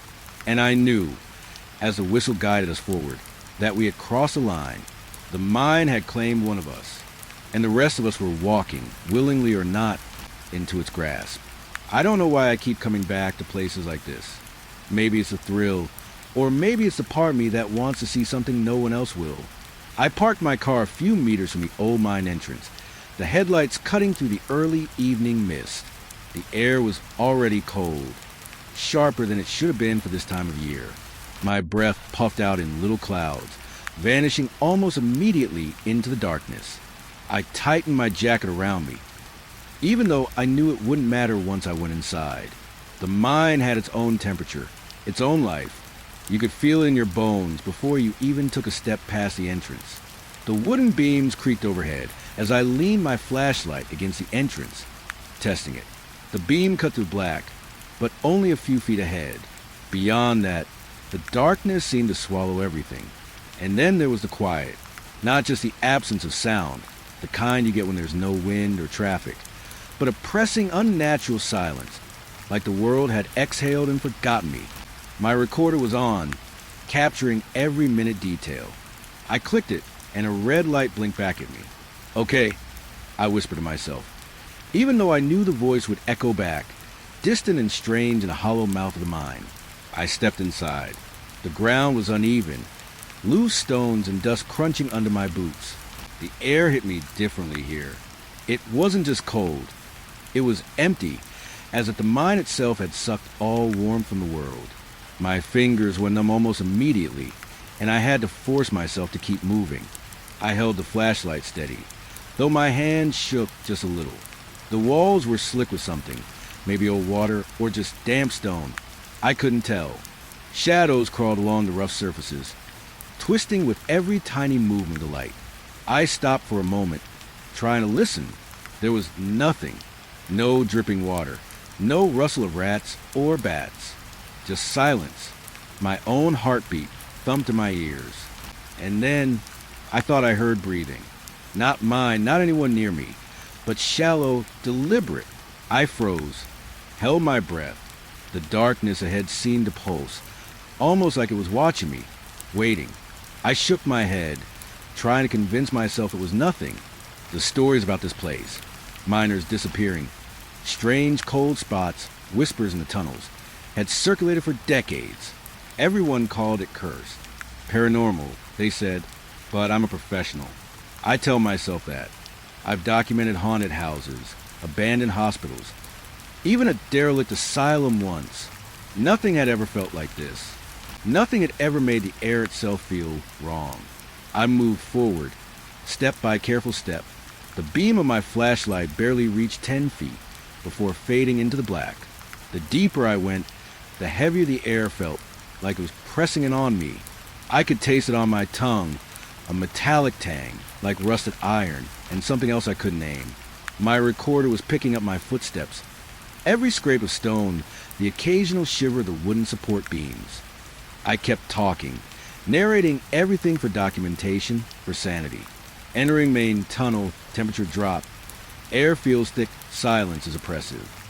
My voice sounded strange to me, hollow, like I was speaking underwater. The floor sloped downward. My boots slid in loose gravel, and I had to hold on to a beam to keep my balance. As I descended, I felt it. The cold wasn't just in the air anymore. It was in my bones, in my chest. I pulled my jacket tighter, shivering, but it didn't help. There was something else in here, something alive in its absence, breathing through the stone. I stopped again, showing my flashlight along the walls. The mineral stains looked normal at first, streaks of rust and mud, but then I saw it, shapes that didn't belong. Shadows that didn't follow the light. I blinked, and they stretched, shifted, almost like the walls themselves were breathing. I turned the beam quickly, nothing, just stone, but the feeling stayed. A weight behind my eyes, like the mind was trying to see me as much as I was seeing it. I whispered into the recorder again. There's something here. Movement? Not movement. Something wrong. The words felt weak even as I spoke them. My flashlight flickered. I cursed under my breath, tapping it. The beam steadied, but the shadows ahead seemed thicker, almost tangible. My chest tightened, and a shiver ran from my neck down to my spine. The air had changed again, or maybe it was me. My skin crawled. I thought I heard it again, breathing closer this time. A rasp, slow and deliberate. My rational mind screamed that it was just the wind or my own pulse echoing off the walls. But the mind wasn't open to the wind. Not anymore. Not in this way. I gripped my flashlight like a weapon, though I knew it wouldn't protect me. I pressed on. The tunnel narrowed, forcing me to turn sideways. My shoulders brushed the damp stone, leaving streaks of dirt across my jacket. The darkness was oppressive, and yet I had to move. Curiosity, maybe stupidity, or the need to record the evidence. Something that professional voice in my head refused to call fear. And yet, every step felt heavier, as though gravity itself had thickened here. Then I saw it, a flicker at the edge of my vision. I spun the flashlight, heart thundering. Nothing, just darkness. But I knew it had been there. A shape, a shadow, that didn't belong. A figure maybe, crouched in the tunnel just beyond the reach of light. I tried to speak, to call out, but my throat felt full of ice. The air around me was too thick for sound. I swallowed and forced out words anyway. Hello? Anyone? No answer. Only the mind's silence, as if it swallowed my voice whole. I moved forward, telling myself I was imagining it. I always tell myself that. The beam of the flashlight caught something else. An old mining cart tipped over in a side tunnel. Rusted metal and broken wood. I knelt to inspect it. The recorder picked up my movements, my shallow breathing. That's when I felt it. Not a presence exactly, but a weight, like someone or something, was behind me, just out of sight. I spun around. Empty tunnel. My flashlight shook in my hand. I exhaled slowly, trying to calm myself. Professionals don't panic, but my pulse was wild, my fingers numb, and still, the air was wrong. Every breath I took felt thin, like I was inhaling shadow. I pressed forward again. The tunnel opened slightly into a wider chamber. The ceiling was lower here, and the walls were slick with water. I could hear the drip now, soft, echoing, but not comforting. My boots splashed in shallow puddles as I stepped carefully. The darkness in this chamber was different. It wasn't just absence of light. It was thick, pressing. I felt as though I could almost touch it, almost taste it. I set down the recorder to take readings. The thermometer dropped to something like 10 degrees below the outside air, but it felt colder. My breath steamed instantly. I muttered observations, trying to stay focused, but I kept glancing around, always around. There was something in the corners of the chamber, just out of the light, watching, waiting. The silence pressed on me, heavier and heavier, and then I heard it clearly. A faint scratching, not on stone, but something moving inside it. Something small, or maybe not. My stomach nodded. I shone the light into every corner, but the darkness seemed to absorb it. There was nothing there, but I knew better. There was always something. I started to take a few steps backward, trying to retrace my path, when the temperature dropped further. My knees shook uncontrollably. My jacket did nothing. My breath came out in harsh gasps. I could feel a weight on my chest, subtle at first, then heavier, like the mind itself was sitting on me. I wanted to scream, to run, to leave, but the path out seemed longer than it should be, like the mind had changed. I forced myself to keep moving, recording every detail, every sound, every shadow. My rational mind tried to take control, listing explanations, drafts, structural shifts, my imagination. But deep down I knew this wasn't ordinary. This wasn't natural.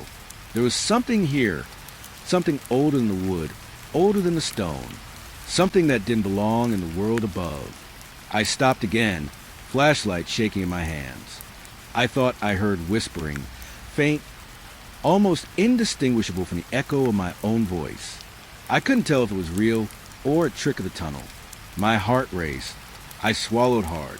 My fingers grazed the walls as I tried to steady myself. The darkness seemed to lean in close on the walls, alive in a way I couldn't explain. And then, just for a second, I saw it. A face? A shape? Something pressed against a far wall. My flashlight flickered, and it was gone. Just gone. My chest heaved, and I realized I was holding my breath. The mind was silent again, but the silence was unbearable. I know I need to leave. I know I should have turned back the moment I felt that first cold, first unnatural quiet. But I can't. I have to keep moving. I have to document. I have to see it, whatever it is, because that's why I do this. That's why I put myself in places that make most people run. And so I descend further into the darkness that doesn't just swallow light, but time itself. The cold presses on me. The silence presses on me. And I can feel it just beyond the edges of the flashlight's reach, watching me, waiting. The mind doesn't just hold shadows. It holds something alive in their absence. Something that knows you're alone. Something that remembers you. I keep moving, because stopping is an option. Not here. Not now. I should have left when I felt the first shift, the moment the air seemed to thicken and the shadows began to stretch. But I didn't. I kept moving deeper into the mind, convinced I could make sense of it all, that I could document it, prove it. My recorder kept running, catching my breaths, my muttered observations. But I was already losing track of time. Or maybe the mind was stealing it. I glanced at my watch. 5 minutes. I turned back. My watch read the same. I shook it, tapped the glass. Nothing. The hands hadn't moved. Not a tick. I laughed nervously, louder than I meant, and the sound echoed in the tunnel like it had been swallowed and spat back at me, distorted and hollow. I tried to reassure myself. Electronics fail in old structures. Batteries die. Clock stop. Rational explanations. But that feeling in my gut, it told me this was different. I pressed on. The walls themselves seemed to breathe now. At first, it was subtle, a faint swell, like the stone was inhaling and exhaling slowly. I stopped, heart hammering, thinking it was just my imagination. I ran my hand along the damp surface. It moved, not literally, but the texture shifted under my fingertips. Smooth spots became rough. Rough became slick, like the mind was alive under my skin. I pulled my hand back, staring at the beam of light from my flashlight, as if it could protect me from what I couldn't name. I tried to keep talking, narrating. It always helps to speak out loud, to fight the silence. Temperature, still dropping air, thick, shadows moving. My words sounded distant to me, as if I was speaking through water. I couldn't tell if my voice echoed or if something was mimicking it. There were moments when I paused, convinced I heard a faint whisper repeating my sentences, softer, darker. I shook my head. Nothing. I was alone. I always tell myself that. Minutes or hours slid by, but I had no way to know. I tried to look at my phone, but the screen flickered, then froze. The digital clock blinked 12 o'clock. No matter how many times I tried to check, it never changed. Time had stopped. I pressed buttons, shook it, cursed. The silence answered me with nothing.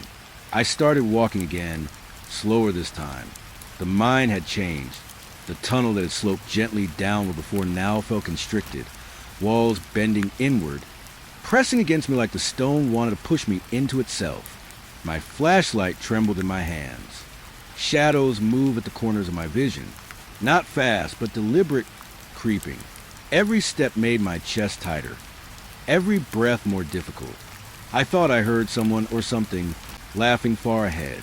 It was soft, dry, not human, and it echoed like the tunnel was stretching sound into infinity. I froze. The echo lingered, fading slowly, but it left a pressure behind my eyes, a pull on my mind. I told myself it was a trick of acoustics. The mind does that. Old tunnels, winding stone. But I knew better. I always knew. I found a side passage I hadn't noticed before. It wasn't on any map, hadn't appeared in previous scans. The entrance was narrow, framed by slick stone that glistened unnaturally in my flashlight. I stepped in cautiously. The walls here breathed more visibly, swelling and contracting, almost rhythmically, like they had a pulse of their own. My hands pressed against the stone, trying to feel if it was a trick of my senses. The surface was wet, alive. I could feel it under my skin, cold and deliberate. I spoke into the recorder, trying to anchor myself. Side passage, walls moving, no wind, no air circulation, impossible. My voice quavered, betraying the unease I tried to mask. The longer I stayed, the stronger the pressure became. My stomach twisted, and I had the sensation that I was being watched from everywhere at once. The air felt thick like liquid, pressing against my chest and throat. I turned a corner. The passage opened into a chamber larger than I expected. Shadows pooled in the corners, and the walls seemed to shimmer slightly, as if the stone itself had texture I couldn't quite focus on. My flashlight flickered again, briefly plunging me into black. I froze. The darkness felt thick, almost solid, and I could swear it moved, curling toward me like smoke. I took a cautious step forward. The floor was uneven, and I stumbled slightly, catching myself on the wall. The stone vibrated under my hand. Not from an earthquake, not from machinery. Something else entirely. My breath came out in visible puffs. Even though there was no wind, no cold that should have been strong enough to do that. The air itself seemed wrong. Heavy, alive.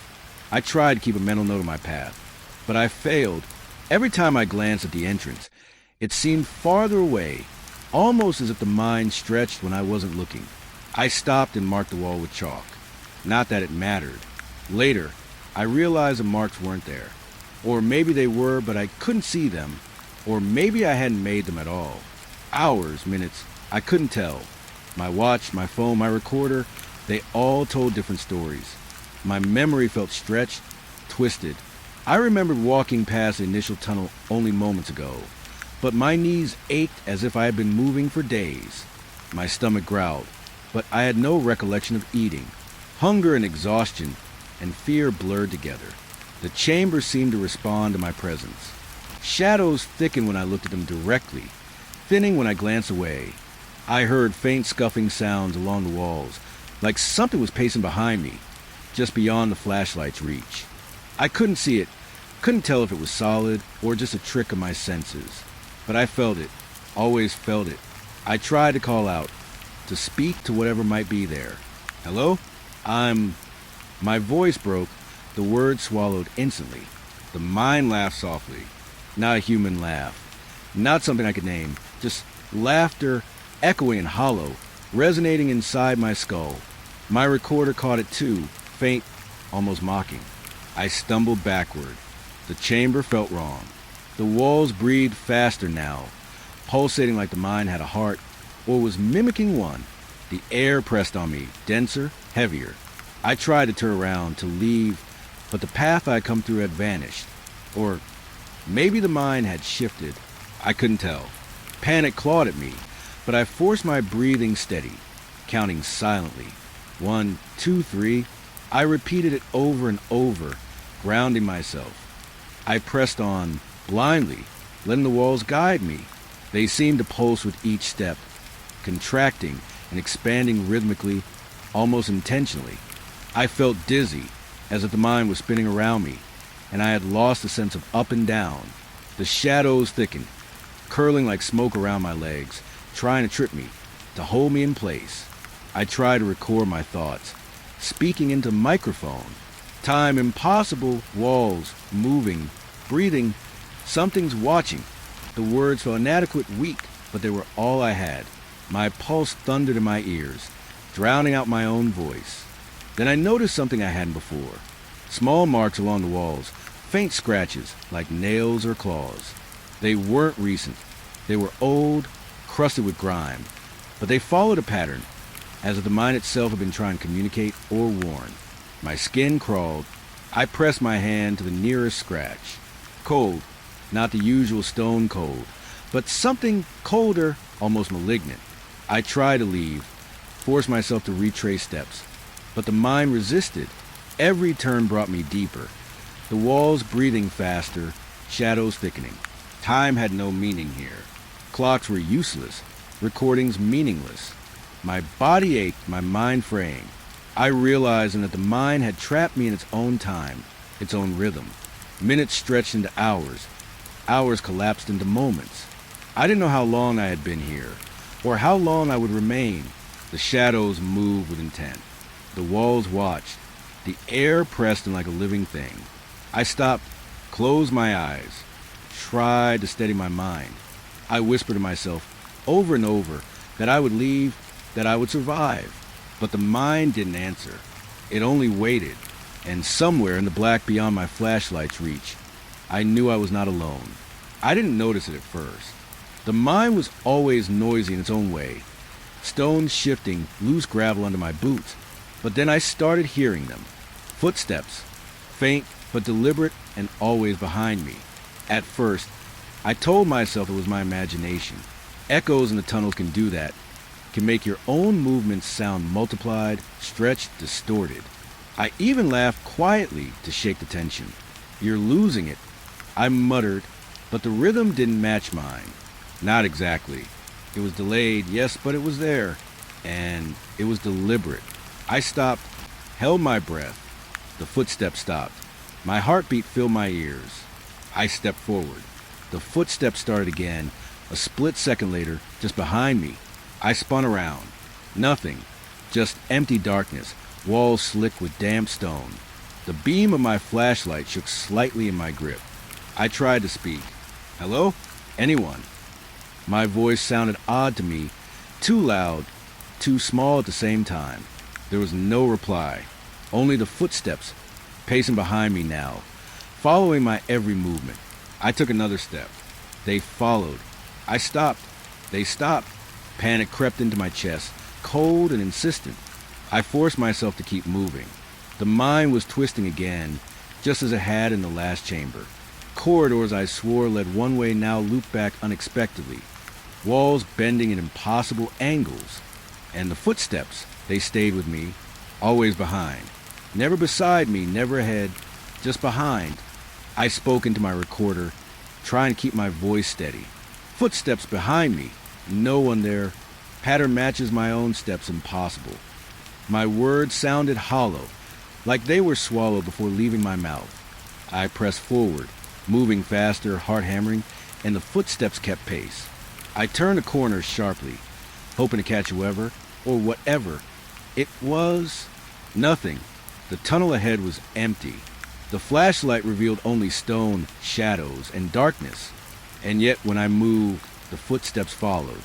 I could feel them, hear them, even when the tunnel showed no sign of life. My mind raced. Rational explanations flashed through me. Echoing steps, some small animal, even my own heightened senses playing tricks. But none of it fit. The sound was too precise, too deliberate, too intentional. It wasn't random. It mirrored me, copied me. I paused again, crouching to inspect the floor. No footprints, not even marks in the dust. The stone was slick with moisture, but nothing disturbed. And yet I could hear them, perfectly timed with my own movements. I forced myself to stand, my fingers trembling on the flashlight. I tried to ignore it, told myself it was just fear, paranoia, but I couldn't. The footsteps responded to me, quicken when I did, slow when I did, sometimes a beat behind, sometimes perfectly in sync. I even tested it, stepped lightly on my toes. The footsteps followed, heavier, louder, mocking. I spoke again quietly into my recorder. This is impossible. Following me, knowing my rhythm, no one there, impossible. My words shook with fear. I swallowed hard. The walls seemed to close in slightly, just enough to make me stumble. My chest tightened. The mind was alive, I knew it. It watched, it listened, and it could manipulate more than just space. I moved faster, desperate for a wider chamber or an exit, anywhere. But the footsteps kept up, matching my pace perfectly. I tried slowing down, even stopping completely, crouching low against a wall.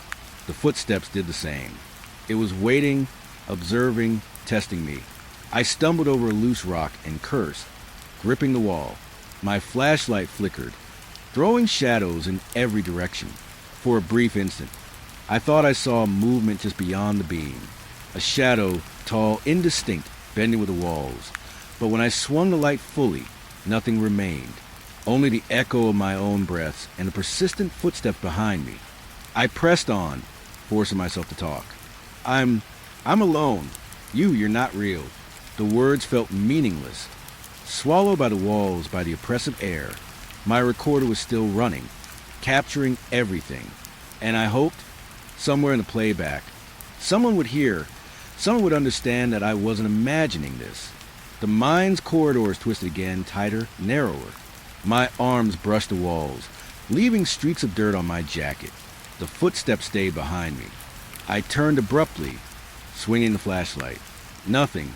The echoes played tricks again. Or were they real? My pulse hammered my ears. The darkness pressed in closer, and the footsteps followed relentlessly.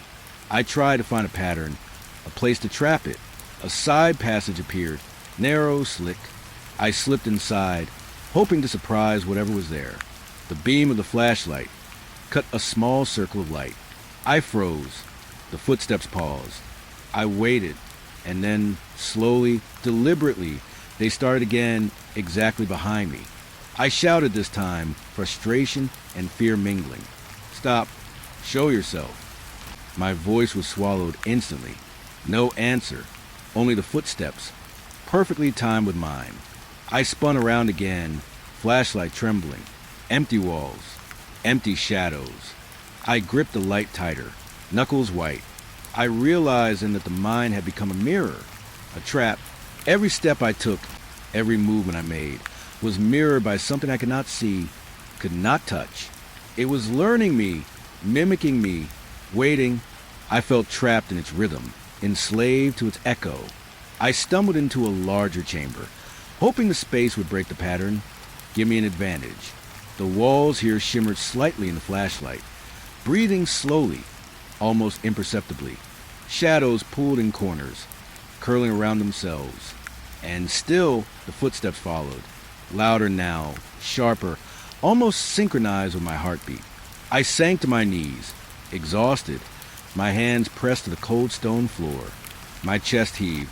The footsteps stopped for a heartbeat, then started again, softer now, almost playful. The mind was mocking me.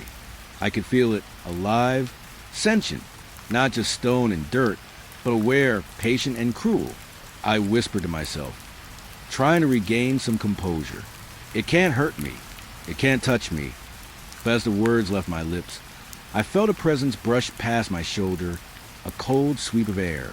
Not a shadow, not a shape, just pressure, a weight against my back, unseen and undeniable.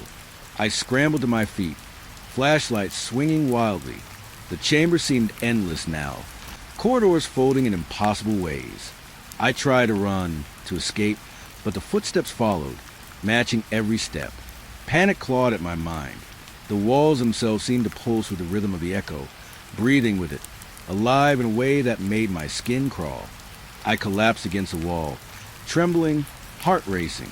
My breath came in short, sharp gasps.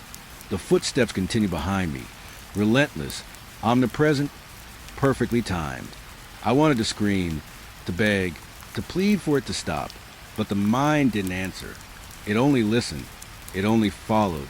I spoke into the recorder one last time, voice breaking. I don't know how to stop it. I can't get away. Something is behind me. It knows me. It follows me. Always. My words echoed off the walls, absorbed immediately, leaving silence. I closed my eyes, trying to calm myself, but the footsteps never ceased. They were patient, eternal, a shadow that existed only because I moved. I tried stepping lightly, then running, then pausing.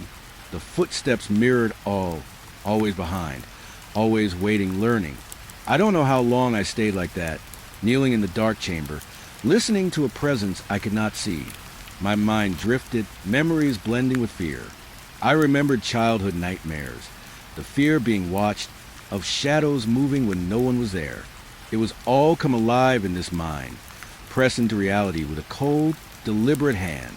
And still, the footsteps continued, perfectly behind me, matching my rhythm, following me, learning me. I don't know if I'll ever leave this place. I only know the sound of footsteps, always behind me. I was moving through the mind when I first heard it, a whisper, faint, almost imperceptible, riding the still air like a secret carried through stone. I froze, flashlight trembling in my hand, straining to catch the sound. My own name, just a syllable at first, soft, almost gentle. Michael. I swallowed hard, telling myself it was my imagination. I was tired, lost, disoriented. Hours, or maybe minutes, had passed since I entered this place, and I could no longer tell the difference. The air was thick, pressing against my lungs with every breath. I took another step, and the whisper came again, louder this time, almost deliberate. Michael, Michael, my heart raced. I spun in a circle, shining the flashlight into every corner. Damp stone walls, shadows pooling in every crevice. Nothing, I whispered back, voice shaking. Who's there? The air pressed closer, carrying a faint echo of laughter, or maybe a memory I didn't recognize as mine. I moved forward cautiously. The whispers followed, low murmurs brushing against my ears. My name repeated over and over, interlaced with words I couldn't understand at first. Then, the words became memories, memories that weren't mine. A summer afternoon I never lived, a hallway I never walked, a voice calling me from a window that doesn't exist. I shivered violently. My fingers gripped the flashlight like a lifeline, the beam cutting through darkness that was now thicker, almost alive. I spoke aloud, narrating for a recorder, trying to anchor myself. Whispers, speaking my name, recounting memories I don't recognize, impossible. My voice felt foreign, thin, as though it belonged to someone else entirely. The mind seemed to respond. The whispers grew closer, more insistent, circling me, layering over each other like a distorted chorus. I pressed onward, following the faint sound of running water, hoping for something tangible, something solid. But the whispers didn't fade. They grew clearer, almost intimate. They knew things I had never told anyone, things I didn't even know myself, childhood secrets, regrets, names of people I never met. Each one pierced the air like a needle, cold and sharp. I stumbled, slipping on the slick stone. My flashlight swung wildly, casting long shadows that danced unnaturally along the walls. The whispers seemed to bend and warp with the light, forming shapes just beyond recognition. Faces? Maybe. Or maybe my mind trying desperately to grasp something real. I pressed on, sweat running down my neck, chest tight. I tried calling out, desperate to force some response. Stop. Show yourself. I don't understand. My voice was swallowed instantly. The whispers surged, a low hum beneath my ears, vibrating against the bones in my skull. I felt dizzy, as though the mind itself was tilting, folding, breathing around me. One whisper caught my attention, soft, intimate, recounting a memory I couldn't place. A day at a lake, sunlight glinting on water. My hands were wet. I remembered it, but I hadn't lived it. And yet, the feeling was mine. The mind was giving me pieces of a life I never had. My stomach turned. My legs wobbled. I gripped the walls for support, my flashlight beam sweeping across walls that seemed to pulse with the rhythm of the whispering. The voices grew bolder, overlapping now. They spoke in cadence, repeating my name over and over, intertwined with phrases I couldn't decipher but felt deep in my chest. The mind smelled faintly of wet earth and decay. My head throbbed with the weight of things I didn't understand. I pressed my palm to the stone wall, trying to anchor myself in reality, but it pulsed faintly under my fingers, responding alive. I stumbled into a narrow passage. The whispers followed, rising in intensity. They weren't just words anymore. They were sensations, emotions, fragments of memory that weren't mine. Joy I had never felt. Regret I had never known. Grief I had never endured. My mind screamed for explanation, for sanity, but the mind had none to offer. It only whispered, only pressed, only unfolded its secrets around me. I spoke again into the recorder, try to maintain some semblance of control. Voices, whispering memories, things I don't recognize. The mind, alive, it knows me maybe better than I know myself. My voice broke. The whispers reacted, almost pausing for a moment, then resuming, louder, more deliberate, as though it had listened to me speak and decided I needed more. I tried to move faster, pushing through the narrow corridor, hoping for a larger chamber or an exit. The whispers followed, circling my head. I could feel them in the air in my ears, under my skin. Every name, every memory, every emotion was an invisible weight pressing against me. I wanted to run, but the mind resisted.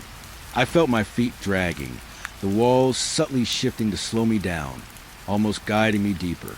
A sharp memory cut through the whispers. A boy, frightened, running in a field I didn't recognize. My chest tightened. The voice repeated the memory, soft and intimate, as though the mind itself were reading my fear and magnifying it. I tried to shake it off, but my mind was weak. I felt my thoughts unraveling. The mind didn't just echo memories. It planted them, nurtured them, made them bleed into my consciousness until I could no longer tell what was mine and what belonged to the dark stone around me. I collapsed to my knees at one point, breathing hard, shaking. The whispers didn't pause. They layered, fracturing and overlapping, until I felt the mind itself pressing down on me, filling my ears, my chest, my skin. I muttered, my words lost in the swell. I don't know what's real. I can't. And then a moment of clarity or madness. I realized the mind was showing me pieces of every person who had ever entered it. Their memories, their regrets, their secrets, their lives trapped in the stone and air. My name had been whispered because I was the next one.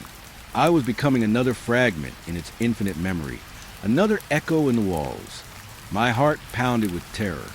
I struggled to my feet, trying to escape, but every step forward carried more whispers, more weight, more lives pressing against mine. My flashlight flickered, the beam cutting through blackness that felt impossibly thick. The air tasted metallic, sharp, as though the mind itself had a pulse, a heartbeat I could feel in my bones. I stumbled into a larger chamber. The whispers came in waves now, drowning out my own thoughts. I recognized some fragments, shouts from my childhood, arguments I had forgotten, voices of people I had loved and lost. And yet, there were memories I had never lived, faces I had never known, events I could not place. My head spun. I sank to the floor, pressing my hands to my ears. But it didn't help. The mind's voice was everywhere, inescapable. I whispered into the recorder again, voice trembling. The mind, it speaks, it remembers, it traps us, our memories, our lives. I'm losing myself. The words sounded faint, swallowed by the cavern.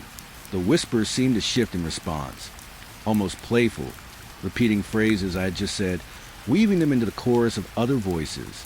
Time had lost all meaning. Minutes and hours blended, stretched and compressed by the whispers, by the mind itself. I couldn't tell if I had been down here for hours, days, or weeks. Every second was filled with fragments, with echoes of lives I had never lived and might never escape. I forced myself up, trying to move. The whispers followed, now forming sentences, conversations, warnings. I could hear a man pleading, a child crying, a woman laughing, all layered over each other, all addressing me, all past and future entwined. The mind had become a library of lives, a vault of experiences, and I was trapped inside it, a single thread in an endless weave. I spoke aloud, almost to remind myself I was still human. I am here. I am me. I am not yours. My voice cracked. The whispers responded with fragments of my own thoughts, mocking, repeating, twisting them into things I didn't recognize. The mind had learned me. It knew my fears, my regrets, my secrets, and it fed them back to me, shaping them, distorting them, binding me to its darkness. I stumbled into another corridor. The walls pulsed faintly with every whisper, every echo, every memory. The mind seemed to breathe around me, alive with all the people who had entered before. My legs ached, my lungs burned, and still the whispers followed, coaxing, tempting, twisting the edges of my mind. I sank to my knees again, exhausted, shivering. The whispers layered over themselves, repeating my name, my fears, my memories, until I could no longer tell where I ended and the mind began. I pressed my palms to my temples, trying to anchor myself, trying to hold on to reality. But the mind had a stronger hold. It had all the time, all the memories, all the echoes of those who come before. And I realized the truth. I wasn't alone. I never had been. The mind had been waiting, listening, storing, remembering. Every whisper, every memory, every name I heard belonged to someone had trapped. And I was next. I forced myself up, trembling. My flashlight beams shook with every breath, illuminating walls that pulse and shimmer with a life of their own. The whispers followed, insistent, intimate, infinite. I knew then that escaping was not a matter of distance, but of time, of memory, of surrender. I took a step forward. The whispers grew louder. They spoke my name again, and again, and again. I don't know how long I've been here. I think that's the first thing you need to understand. Time isn't what it should be in this place. I've checked my watch, my phone, even the recorder, and none of it moves forward. The hands freeze. The numbers blink and reset. The seconds pass without meaning. The mind, it traps more than shadows, more than bodies. It traps time itself. I stumbled over a loose stone, hands scraping against the damp walls, and it hit me all at once. The corridors I thought I knew, every twist, every chamber, had changed, or maybe I had changed. The mind folds and bends around you, or perhaps within you. Every step forward feels familiar, but nothing is where it should be. The walls curve unnaturally. Ceilings stretch higher, then lower. Corridors loop back on themselves. My flashlight flickers, and I feel vertigo like I'm falling sideways, though the floor is solid beneath my boots. I tried call out. My voice echoed, but not in a normal way. It stretched, warped, coming back at me delayed, as if the mind itself was studying my sound, mocking it. I whispered into my recorder. It bends reality. The mind isn't just stone. It's a trap for time, for us. My hands trembled, flashlight beam swaying. I could barely hold on to my own voice, let alone myself. I kept moving, desperate for some landmark, some sign that the world above still existed. But everything loops, every tunnel, every chamber, every wall. It folds into itself. I think I recognized the corner I had passed an hour ago, but when I turned it, the space was different. The stone was slick, as if wet, though I know it's the same dampness everywhere. The mind isn't just dark, it's alive. And then it hit me. The fragments, time fractures, memories overlap with reality. I could swear I had just walked through a chamber I hadn't entered yet. I saw my own shadow, a second too late, as if I were watching myself from a slightly different plane. And the air carried echoes of voices, whispers, even laughter from moments I had never experienced. Past, future, and present collided. I couldn't tell which was real. I stumbled into a larger chamber, hoping for stable ground, a marker, something solid. But the mind didn't allow it. The walls pulsed faintly, breathing with some rhythm I couldn't understand. Shadows stretched across the stone like ink and water, reaching toward me and then recoiling. I pressed my palms against the walls, trying to anchor myself, but the stone pulsed under my fingers, alive and aware. Time, my own time, was unraveling. I could feel it in my bones. Minutes passed as if they were seconds. Hours collapsed into moments, and I could not trust my own memory. I looked at my watch again. Still frozen. The numbers blinked at me. 12 o'clock. I shook it violently. The watch spun its hands once, then stopped again. A cruel joke. The mind wasn't keeping me alive. It was keeping me here. I tried to run, but the corridors resisted. My footsteps echoed, but not as I expected. They fell out of sync with my movements, delayed, stretched, like the mind was measuring my fear, learning my rhythm, manipulating me. Shadows lengthened, then shrank, folding in ways that made my stomach lurch. My mind screamed, but no sound came. My own voice felt trapped, bouncing endlessly off walls that didn't obey geometry. I remember sitting down at one point, exhausted, knees trembling. The recorder was still running, capturing every sound.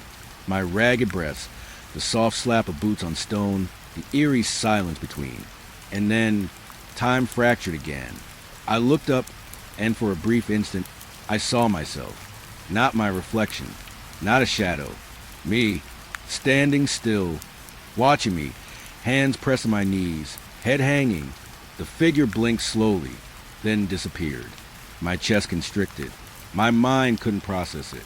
I forced myself to stand. I couldn't stop. The mind doesn't allow stopping. It waits. It watches. Every corridor, every bend, every fracture in space was designed to unmoor me, to make me doubt myself. I could feel it, aware of my panic, feeding off it. My footsteps became frantic, the mind folding in on itself, stretching endlessly, but the exit or any hope of it never came. I realized something terrifying. The mind wasn't just a physical trap. It didn't just hold bodies. It held moments, lives, seconds, minutes, hours. Anyone who had entered became part of it. A fragment, a whisper, an echo. Time here was a substance the mind could twist, fold, and imprison. And I was now part of it. Already, the walls began to shimmer subtly, not with light, but with memories. I saw fragments of myself, yes, but also other people, other explorers, perhaps miners, anyone who had ventured here before me. Faces half-formed, voices caught mid-word, shadows stretched impossibly across the stone. I tried to speak, tried to anchor myself in my own timeline, but my words came back warped, delayed, sometimes repeating memories I never had. Panic rose in my chest. I tried to run again, desperate to find something real, something solid, something that belonged to the world outside. But the mind resisted. Every path I took curved unexpectedly. Every step forward looped back on itself. I could see doors I hadn't passed, corners I didn't remember, and yet everything seemed familiar. The mind was folding space, bending reality, trapping me in a loop I could not escape. I fell to my knees once more. My hands scraped the stone walls, the dampness cold through my gloves. The pulsing under my fingertips was rhythmic now, deliberate, alive. The mind had learned me. It knew how I moved, how I thought, how I feared. And it used that knowledge to ensnare me further, to trap not just my body, but my perception of time itself. I whispered into the recorder, voice trembling. The mind, it traps time, it traps us, it traps moments, it's alive. I'm part of it now. My words sounded fragile in the oppressive air. The mind answered with silence, but the silence carried a weight, an understanding, a promise that there would be no release. I forced myself to stand, legs shaking. My flashlight beam cut through the darkness, but the corridors stretched endlessly ahead. Shadows moved with the rhythm of my heartbeat, bending and folding, guiding me deeper. I realized the mind didn't just want me to escape. It wanted me to understand, to see, to hear. In this black stone womb, reality itself was malleable.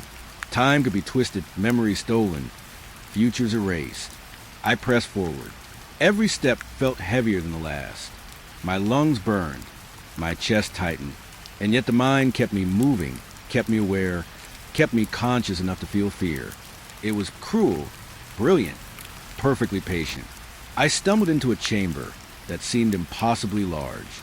Walls stretched far above me, pulsing, alive. Shadows pooled in corners, curling and twisting like smoke. I could hear faint echoes, whispers of the past, cries, laughter, fragments of lives trapped inside the stone. And then I realized the mind wasn't just aware of me, it was aware of all of us. Everyone who had entered became part of it. Our time, our fears, our memories, folded into its infinite darkness. I sank to the floor, exhausted. My flashlight shook in my hands. My mind trembled on the edge of collapse. The mind whispered with every vibration, with every pulse in stone, bending reality, distorting time, making me see things I couldn't comprehend. Seconds stretched into hours. Hours collapsed into seconds. I couldn't tell the difference. I couldn't trust myself. I spoke aloud one last time, voice barely audible. I can't, there's no way out. The words echoed, warped, repeated back to me in fragments, twisted versions of themselves. The mind responded not with sound, but with presence. A weight, a pulse, a pressure that pressed against my chest, against my mind, folding me into its dark rhythm. And I understood finally, fully absolutely, the mind does not merely hold bodies. It does not merely hide them. It captures moments, traps time, folds reality. Every person who has entered, every step they took, every heartbeat, every memory becomes part of it. And now, so do I cannot leave. I cannot escape. I can only move forward endlessly, following corridors that shift beneath my feet, under ceilings that stretch and collapse, with shadows that breathe and pulse and whisper my name. Time is no longer mine. Reality is no longer mine. I exist now only within the mind's infinite, cruel memory. I take another step. The corridor folds. Shadows bend. The pulsing under my fingers continues. And I realize there is no way out. I was sent down to check the old tunnel again, the one they said had been sealed for decades. Most of the workers avoided it. The maps called it unstable, hazardous, off limits. But when you work in a mine long enough, warnings start to feel like suggestions. Curiosity, or maybe stubbornness, gets under your skin. That's how I found myself walking down a corridor no one had touched in years. My boots scraping against rubble and dust so thick it muffled every sound. The air smelled different there, stale, musty, but also faintly metallic, like iron left to rot. I noticed a chill crawl up my spine, the kind that made your skin tighten even when you weren't cold. My lantern swung gently, casting shadows that clung to the walls, and then, just at the edge of the beam, I saw it, a flicker of light. It wasn't supposed to be there. The tunnel had been sealed with concrete and timber. No electrical lines ran through this part. No one had been here, and yet the soft glow, almost imperceptible, but there, dancing, flickering, like a heartbeat in the darkness. I froze, unsure whether to be afraid or fascinated. I whispered aloud, more to myself than anyone else. Must be a reflection or maybe a gas flame. The words sounded hollow, even to me. The flicker remained, pulsing gently, as if it were breathing. I took another step closer, my lantern casting wider shadows, reaching into corners that seemed unnaturally deep. The glow danced further down the tunnel, drawing me in. I stopped, gripping the lantern tighter. The light wasn't strong. It didn't illuminate anything fully, but it moved with a rhythm that felt deliberate, almost alive. I wanted to convince myself it was a trick of the light, but deep down, I knew it wasn't. There was a presence here, small but undeniable, something waiting. I stepped forward, the crunch of debris under my boots sounding louder than it should. The glow remained ahead, flickering softly, teasing me. I raised my lantern, trying to see the source, but all I saw was darkness, heavy and thick, pressing in from every side. The light seemed to retreat the moment I approached, always just out of reach.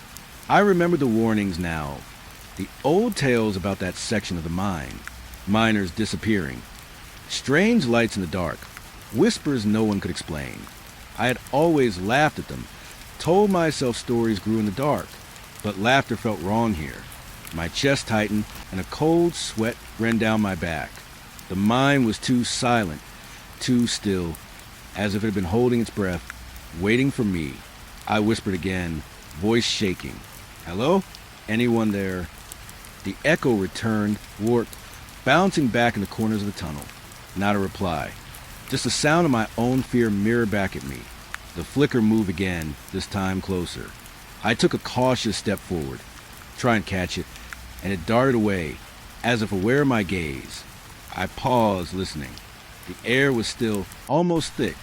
I could hear my own breathing, sharp and uneven, and beneath it, the faintest hum like a vibration, in the stone itself. My lantern trembled in my hands.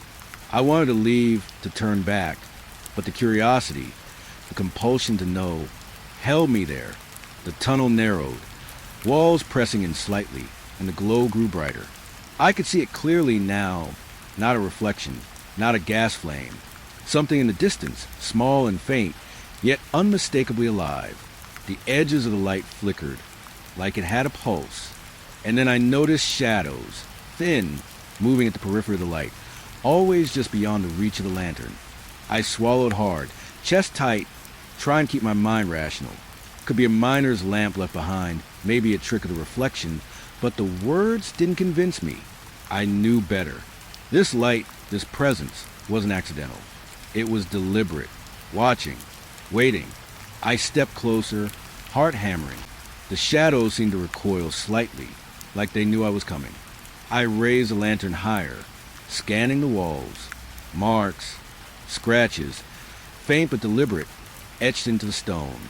Not old mining marks, not random cracks, but purposeful lines as if someone or something had been moving through here, leaving a message. I couldn't read it. My mind faltered, trying to make sense of it. But the shapes shifted when I blinked. The glow pulsed, stronger now, and I realized it was responding to me, to my movements, my hesitation. It wasn't just a light. It was aware. I tried to speak, whispering again. Who's there? What are you? My voice sounded small in the cavernous space. The light flickered violently, then dimmed, retreating further down the tunnel. I forced myself to follow, lantern shaking. The tunnel seemed endless, walls bending subtly, confusing my sense of direction. Every step I took, the light moved ahead, always just out of reach. I could feel the presence growing stronger, more deliberate, as though it wanted me to follow, to understand. I reached a wider chamber, my lantern casting light across broken beams and scattered rocks. The glow hovered in the far corner, small but undeniable, flickering like a heartbeat. I squinted, trying to see its source, and for a brief moment, I thought I saw a figure, a shadow, thin, indistinct, standing still and watching. And then it vanished, leaving only the faint flicker. I exhaled sharply, sweat stinging my eyes. My hands trembled, gripping the lantern. The mind was silent again, almost suffocatingly so, but I could feel the weight of the unseen presence. It was close, just beyond sight, patient, deliberate. I realized then that the light wasn't guiding me. It was teasing me, testing me, drawing me deeper into the darkness. I whispered to myself, trying to keep my nerves in check. It's just a trick. I'm tired. My eyes, they're playing games. But even as I said it, I knew I was lying. The glow was real. The presence was real. And whatever it was, it had been here long before I ever set foot in the mine. I took a careful step forward, and the glow pulsed once, sharply, as if acknowledging my movement. The shadows at the edge of the light danced, stretching and curling in ways that shouldn't have been possible. I blinked, and they shifted, changed shape, almost like they were alive. My heartbeat thundered in my ears. I wanted to turn back, but a part of me, the part that had been fascinated, curious, couldn't. I had to know. The tunnel narrowed again, and the glow led me toward a sealed doorway, partially collapsed but still intact. The light hovered just beyond the rubble, pulsating. I stepped closer, brushing dust from my lantern, and felt the temperature drop suddenly. The air pressed against me, heavy and cold, carrying whispers I couldn't understand. Not words, exactly, just faint echoes like memories brushing past the edge of my mind. I paused, chest tight, trying to steady my breath. The lantern flickered, then steadied, casting a circle of light that barely reached the edges of the doorway. I strained to see what lay beyond. The glow pulsed again, stronger, almost insistent. And then I saw it. Something small, almost childlike, standing just beyond the debris. A shadow, a flicker, indistinct, watching. My heart stopped. I whispered, barely audible, "Who are you?" The shadow didn't move.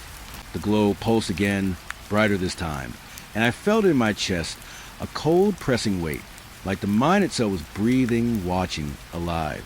I wanted to step forward, to touch, to understand, and yet every instinct screamed to run, to escape.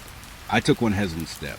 The shadow flickered, almost laughing, though no sound came. The glow dimmed, then pulsed again, pulling me deeper into the darkness. My legs shook. My lantern trembled. I realized then that the mind wasn't just stone and dust.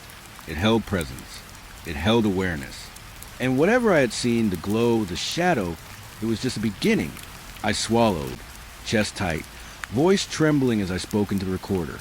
Lantern flicker shadow. Not alone, something's here, waiting, watching.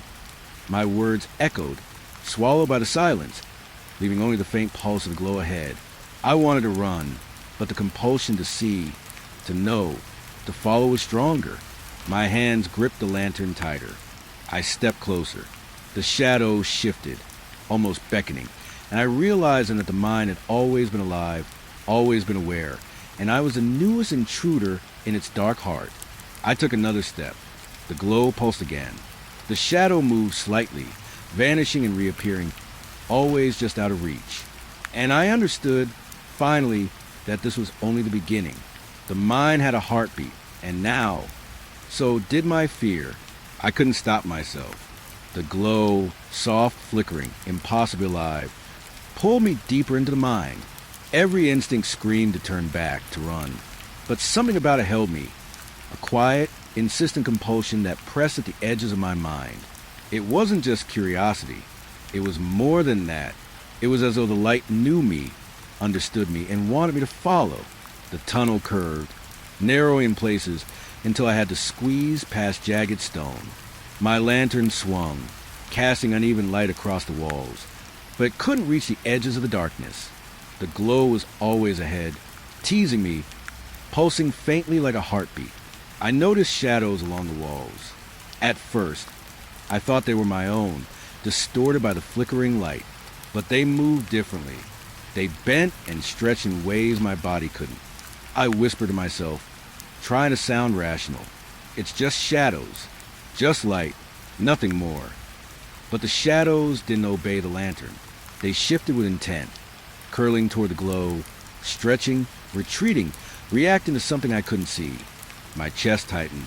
A cold sweat ran down my back. The mind was alive, I realized, and it was aware of me. The floor beneath my boots was uneven, slick with years of moisture and dust. Each step I took echoed too loudly, bouncing off the walls in irregular rhythms. The shadows responded, moving slightly with every footfall, always just out of reach. I stopped, holding my lantern high, and the glow pulsed brighter, sharper, almost impatient. I spoke into my recorder, voice trembling. The light, it moves. The shadows, they move with intent. Not mine, not natural. Something's here. My words felt inadequate, too simple for the reality pressing in around me. The glow pulsed again, and I felt in my chest a pressure, as if the mind itself was breathing through the light, testing me, coaxing me forward. I forced myself to step closer. The shadows stretched along the walls, thin and almost sentient, curling toward the glow, pulling at the edges of my mind. I shook my head, trying to dismiss it. It was just fatigue, just nerves, just the mind's trick in the dark. But the pulse in my chest said otherwise. The mind was aware. The shadows were aware. And the light, God, the light was alive in a way I couldn't comprehend. I rounded a corner, and the glow shifted, almost retreating. My pulse quickened. I swallowed hard. Stay steady. I whispered, more to myself than anyone else. But my voice felt weak, swallowed by the tunnel. The shadows reacted, stretching toward me briefly, then curling back into darkness. It was a game, a test. The mind wanted me to follow, wanted me to push forward. I did. I had to.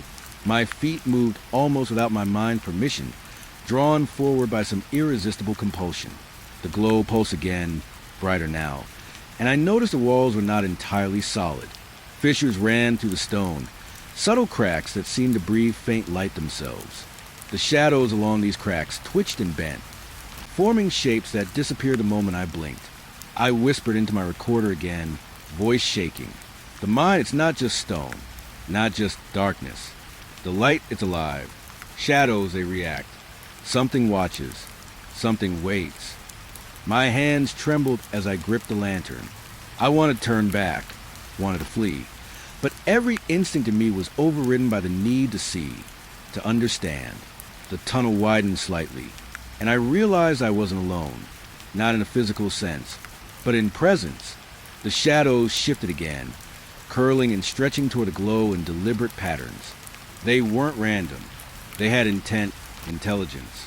I could feel it pressing against me, not physically, but mentally, emotionally, almost spiritually. I stumbled over a loose rock, and the glow pulsed sharply, brighter than before. The shadows along the walls quivered, almost as if startled, then recoiled slightly, curling back toward the corners. I swallowed hard, feeling my chest tighten with fear. This wasn't just a light in a dark tunnel. This was something else, something alive, something patient. I pressed on, voice low, murmuring to myself to stay grounded. Just follow, keep moving, don't stop. My lantern beam shook slightly, cutting through the dense darkness. The glow pulsed again, almost beckoning, and I felt compelled to step forward faster, drawn deeper into mine. The walls here were narrower, pressing in close. Shadows crept along the edges, twisting in ways that defied logic. I blinked and they shifted again, forming shapes that looked vaguely humanoid for just a fraction of a second before melting back into darkness. My heart raced. The air was colder, heavier, pressing against my skin like a living thing. I whispered into my recorder, voice barely audible. Shadows moving with intent. Following the glow, following me, the mind alive, aware. My words felt hollow but necessary. If someone ever listened, they would hear my fear, my realization that the mind was more than stone and dust. I stumbled into another chamber, wider this time. The glow hovered in the far corner, small, flickering, almost teasing me. Shadows along the walls stretched toward it, then shrank back, twisting and curling like smoke caught in an invisible current. I raised the lantern higher, trying to illuminate the space fully, but the shadows avoided the light, retreating into corners, leaving only darkness beyond the edges of my vision. The glow pulsed again, brighter, and I noticed shapes along the walls. Faint outlines, almost imperceptible like scratches or carvings, but they shifted subtly, changing when I looked directly at them. The shadows reacted, bending and curling toward these shapes, as if they were alive in relation to the carvings. My stomach churned. The mind was responding to me, to my gaze, my movements, my fear. I took a cautious step forward, the glow pulsing more rapidly now, almost impatiently. Shadows along the walls stretched longer, bending in impossible angles, curling around corners, moving as if guided by some unseen intelligence. I swallowed hard, voice trembling as I murmured, It knows I'm here. The shadows, they move with purpose. The light, it's alive, watching. The tunnel curved sharply, and I had to crouch to squeeze past jagged stone. The glow retreated slightly, pulsing like a heartbeat, then steadied again, waiting. The shadows along the walls twisted with it, forming patterns almost too brief to notice. My chest tightened. Every instinct screamed to flee, but my feet moved forward, drawn like a moth to flame. I whispered again into my recorder, following the light deeper, shadows alive, aware. My voice was barely audible, swallowed by the darkness. The glow pulsed sharply, brighter than before, and I felt in my chest a cold pressing weight that made my lungs tighten. I rounded another corner and entered a narrow corridor. The glow hovered at the far end, small but insistent. Shadows twisted along the walls, moving as if alive, almost anticipating my steps. I stumbled, hands brushing against the walls, and the shadows reacted, curling closer, retreating, bending in impossible ways. The mind itself seemed to breathe around me. I could feel the pulse in the walls, the pressure in the air, the subtle tug at my mind. The glow wasn't just light. It was presence, intent, life, and the shadows. It became clear there were extensions of it, manifestations of its awareness, reacting, waiting, testing me. I forced myself forward, Voice low, murmuring to keep saying, "Step by step, don't stop, keep following." The glow pulsed again, almost impatiently, and the shadows bent and stretched in response. My lantern shook in my hands, illuminating the twisted, impossible angles of the corridor. And then I realized the mind itself was alive, conscious, and I was inside it. The light and the shadows weren't merely phenomena. They were extensions of the mind, reacting to me, guiding me, testing me. Every step I took was part of its design. Every pulse of the glow was deliberate, and I was trapped in its gaze. I whispered into my recorder one final time before moving deeper. The light, the shadows, not natural. The mind alive, aware. I am inside it. My voice trembled, but I kept moving, drawn forward, pulled by curiosity, fear, and something darker. The glow pulsed. The shadows twisted, and I knew, with absolute certainty, that I had no choice. I had to follow. I had been following the glow for what felt like hours, though I couldn't be certain. Time here had lost all meaning, and the mind seemed to bend around me, stretching and folding in ways that made my mind reel. Shadows moved along the walls, curling and twisting with intent, and the faint pulse of the glow in the distance was no longer comforting. It was insistently watchful. I rounded a corner and froze. The light ahead flickered, and I caught movement, a figure standing in the shadows. Not a shadow itself, but something solid, yet almost translucent, like smoke trapped in the shape of a person. My heart slammed against my ribs. My breath caught in my throat. I wanted to step back, to flee, but my feet felt rooted, as if the mind itself held me in place. The figure didn't move at first, just stood there, silent, watching. The air grew colder, thick with a weight that pressed against my chest. The glow pulsed faintly from somewhere beyond the figure, casting it in a pale, shifting light. I swallowed hard, voice trembling. Who's there?"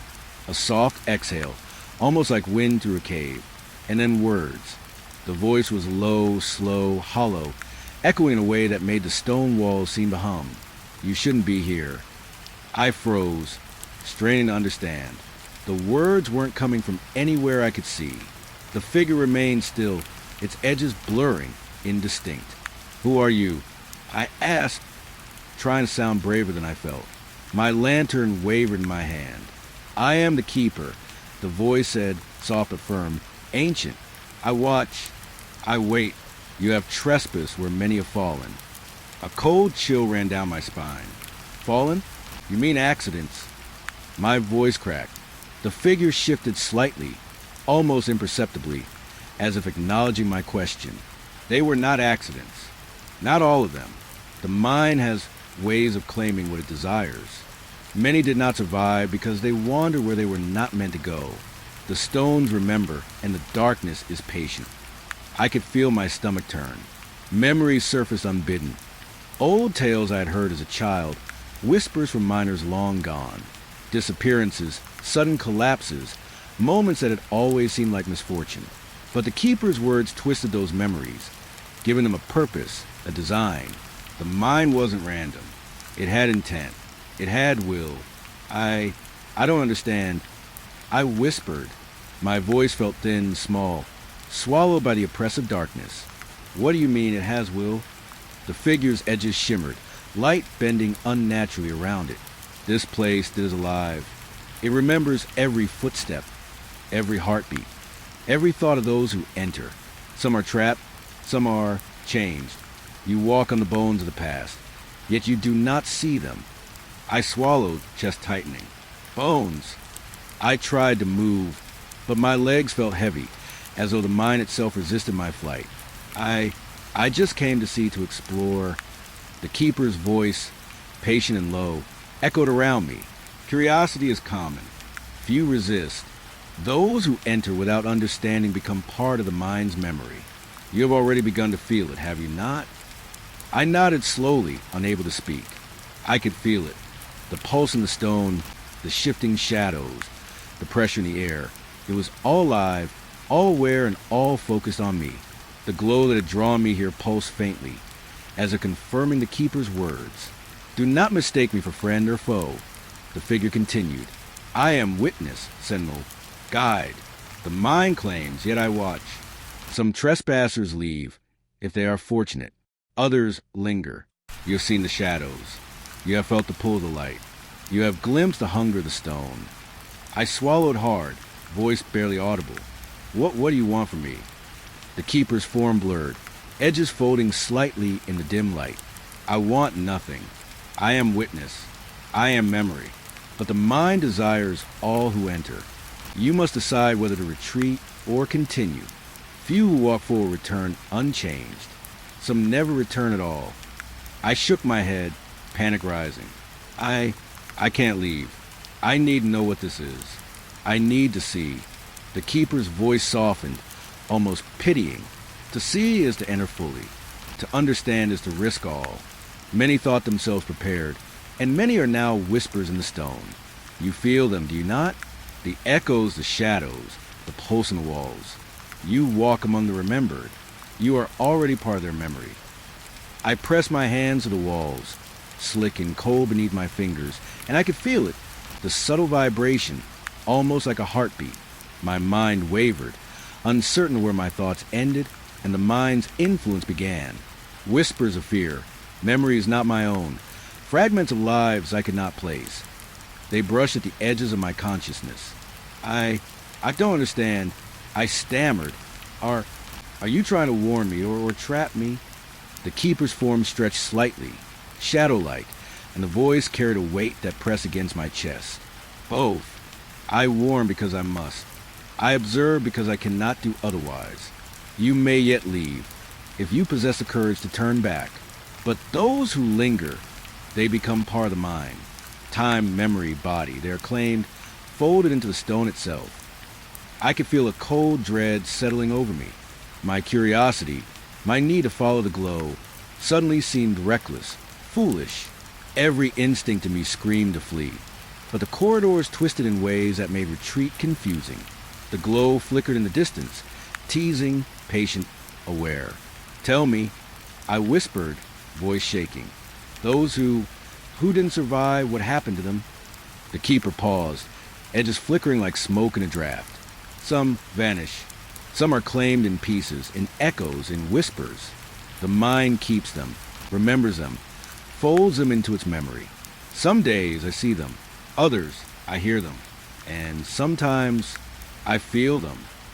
I press my palms to my face, trying to block the terror rising inside me, but it was useless. My thoughts swirled with impossible images.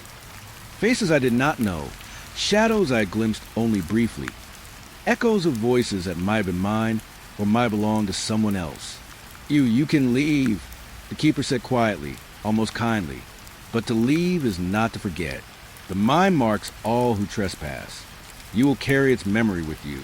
You will remember what should not be remembered.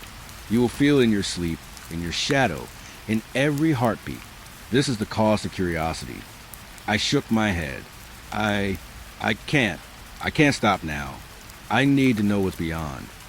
The keeper's form shivered, edges blurring, and the voice carried a note of finality. Then you must accept the consequences. You will see. You will know. You will remember. The mind does not forgive, nor does it forget. It only waits, and it only claims. And the light, it will guide you further, but it is not yours. It belongs to the mind. I took a step forward, lantern shaking, and the keeper did not stop me. Its form shimmered, fading slightly into the darkness, leaving only the echo of the voice lingering in the walls. Go, it whispered. Go, and see what you are not meant to see. My feet carried me forward, almost automatically. The corridors twisted, shadows stretching along the walls with new intensity, reacting to my every movement. The glow pulsed ahead, steady now, almost expectant, and I felt in my chest the same cold pressure, the same insistent pull. I whispered into my recorder, voice trembling. The keeper spoke. The mind, it watches, it claims, it remembers. I am part of it now, even if I don't fully understand. The air grew colder, heavier. Every step felt like a negotiation with the stone, as though the mind itself measured my fear and tested my resolve. I stumbled over rocks and debris, shadows curling around me, the glow pulsing with intent. It wasn't just light anymore. It was presence, awareness, hunger. I pressed forward, heart hammering, voice barely audible. I see it now. The light, the shadows, the echoes, the mind alive, aware. The keeper's voice lingered in the corners of my mind, a warning I could not ignore. Many have walked this path. Few return. You are part of the remembered now. Remember, even if you survive, the mind does not forget. And then the figure was gone, leaving me alone with the glow, the shadows, and the mind itself. I realized with a sinking certainty that I had crossed a threshold. I had entered fully. And the mind was aware. I took another step, the glow pulsing, shadows curling with intent. My lantern shook in my hands. My chest tightened, and I knew there was no turning back. The keeper had spoken, and now I was walking among the remembered. I ran. I can't even remember how long or how far. The corridors of the mind twisted and turned in ways that made my legs ache. But my fear drove me faster than I thought possible. The keeper's words echoed in my mind, persistent and hollow. You are part of the remembered now. Remember, even if you survive, the mind does not forget. The glow had been ahead of me all the while, always just out of reach, pulsing softly, deliberately. And now, in my terror, it felt different, watching me, patient, knowing, aware. I stumbled over loose rocks, scraping my hands against the walls, and the shadows clung close, moving in subtle, impossible ways. I wanted to scream, but my throat was dry, tight. My voice would have been swallowed whole by the suffocating darkness. When I finally emerged into the air above the mine, night had fallen, though I couldn't tell for certain if it was truly night or some lingering fragment of the mine's hold. The lantern in my hand flickered weakly, and the glow I had followed, was there, hovering outside the sealed entrance. It wasn't faint anymore. It pulsed, faintly at first, then stronger, as if it had crossed the threshold with me. I froze. My chest heaved. The cold night air did nothing to ease the pressure I felt in my chest. The glow remained, hovering silently, unmoving yet impossibly present. I wanted to step back, to retreat into the darkness of the woods above, but I couldn't. Something invisible held me in place. Something told me I had been marked. I walked home, or tried to. My boots crushed the leaves underfoot, but each step felt heavier, as if the shadows I had left behind the mine had attached themselves to me, lingering in my bones. I kept looking over my shoulder, expecting to see the glow recede, but it didn't. It floated behind me, always just beyond my peripheral vision, pulsing with patient insistence. I whispered aloud, voice trembling, This isn't real. It can't follow me out here. I'm safe now." But the words felt weak, meaningless. I knew better. The glow had found me. It had crossed the boundary between the mine and the world above, as if the mine itself had reached its long fingers into my life. I reached my front door, fumbling with the keys, my hands slick with sweat. The glow lingered outside my window, faint but undeniable. My stomach twisted. I tried to convince myself it was a reflection, a trick of the streetlight, but the rhythm of the pulse, the soft, deliberate flicker, told me otherwise. It had been patient for hours underground. It could wait. It could follow. Inside my home, I tried to lock the doors, close the curtains, create some sense of distance, but the weight in the air remained. The glow was there, beyond the glass, pulsing softly, almost imperceptibly. My rational mind struggled, but fear rooted itself deeper. I knew, without question, that the mind had not let me go. I slept fitfully that night. Every time my eyes closed, the glow appeared in my mind's eye, pulsing, watching. Shadows stretched across the walls of my bedroom, twisting with intent. My dreams were fractured, filled with tunnels that bent impossibly, corridors that looped, and whispers of voices, some mine, some not, recounting events I didn't remember. I woke often, gasping, heartbeat hammering, only to see the faintest pulse of light through the blinds, almost welcoming me back. Days passed, or maybe hours. Time had lost meaning again. The glow remained, patient and silent. always just at the edge of perception. I tried to ignore it, to distract myself with work, with food, with the routines of life. But the mind had marked me, and the mark was heavy in my bones. I could feel it in the pulse of my blood, in the rhythm of my heartbeat. I could sense it in every shadow, every corner, every reflection.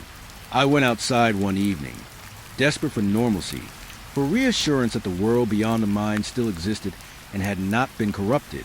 The streetlights glared falsely bright, artificial and hollow, but the glow appeared anyway, hovering above a neighbor's fence, pulsing in gentle, deliberate rhythm. I blinked, rubbed my eyes, and it was still there, patient, waiting, a reminder. I tried speaking aloud to it. You're not real. You can't follow me here. My voice trembled.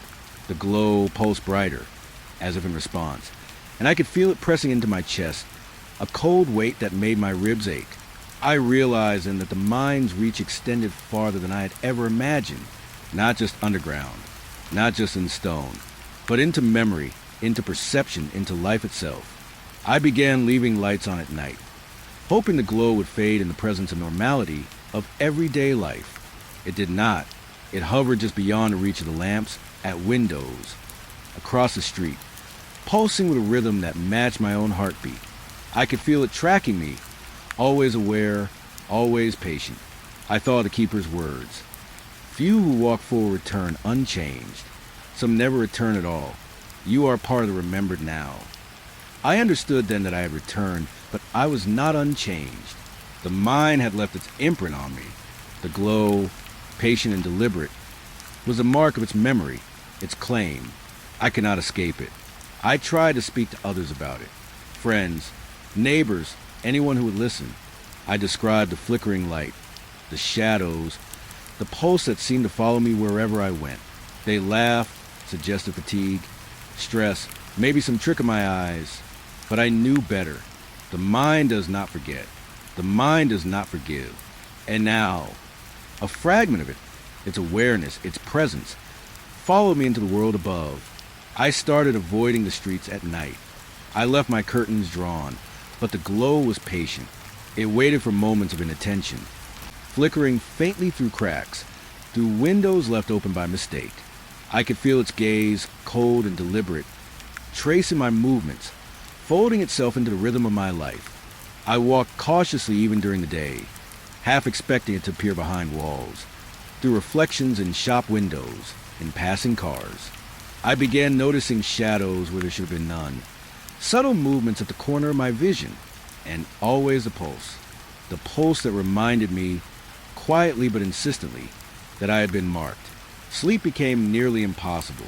Every shadow in my bedroom stretched toward me, twisted in unnatural angles.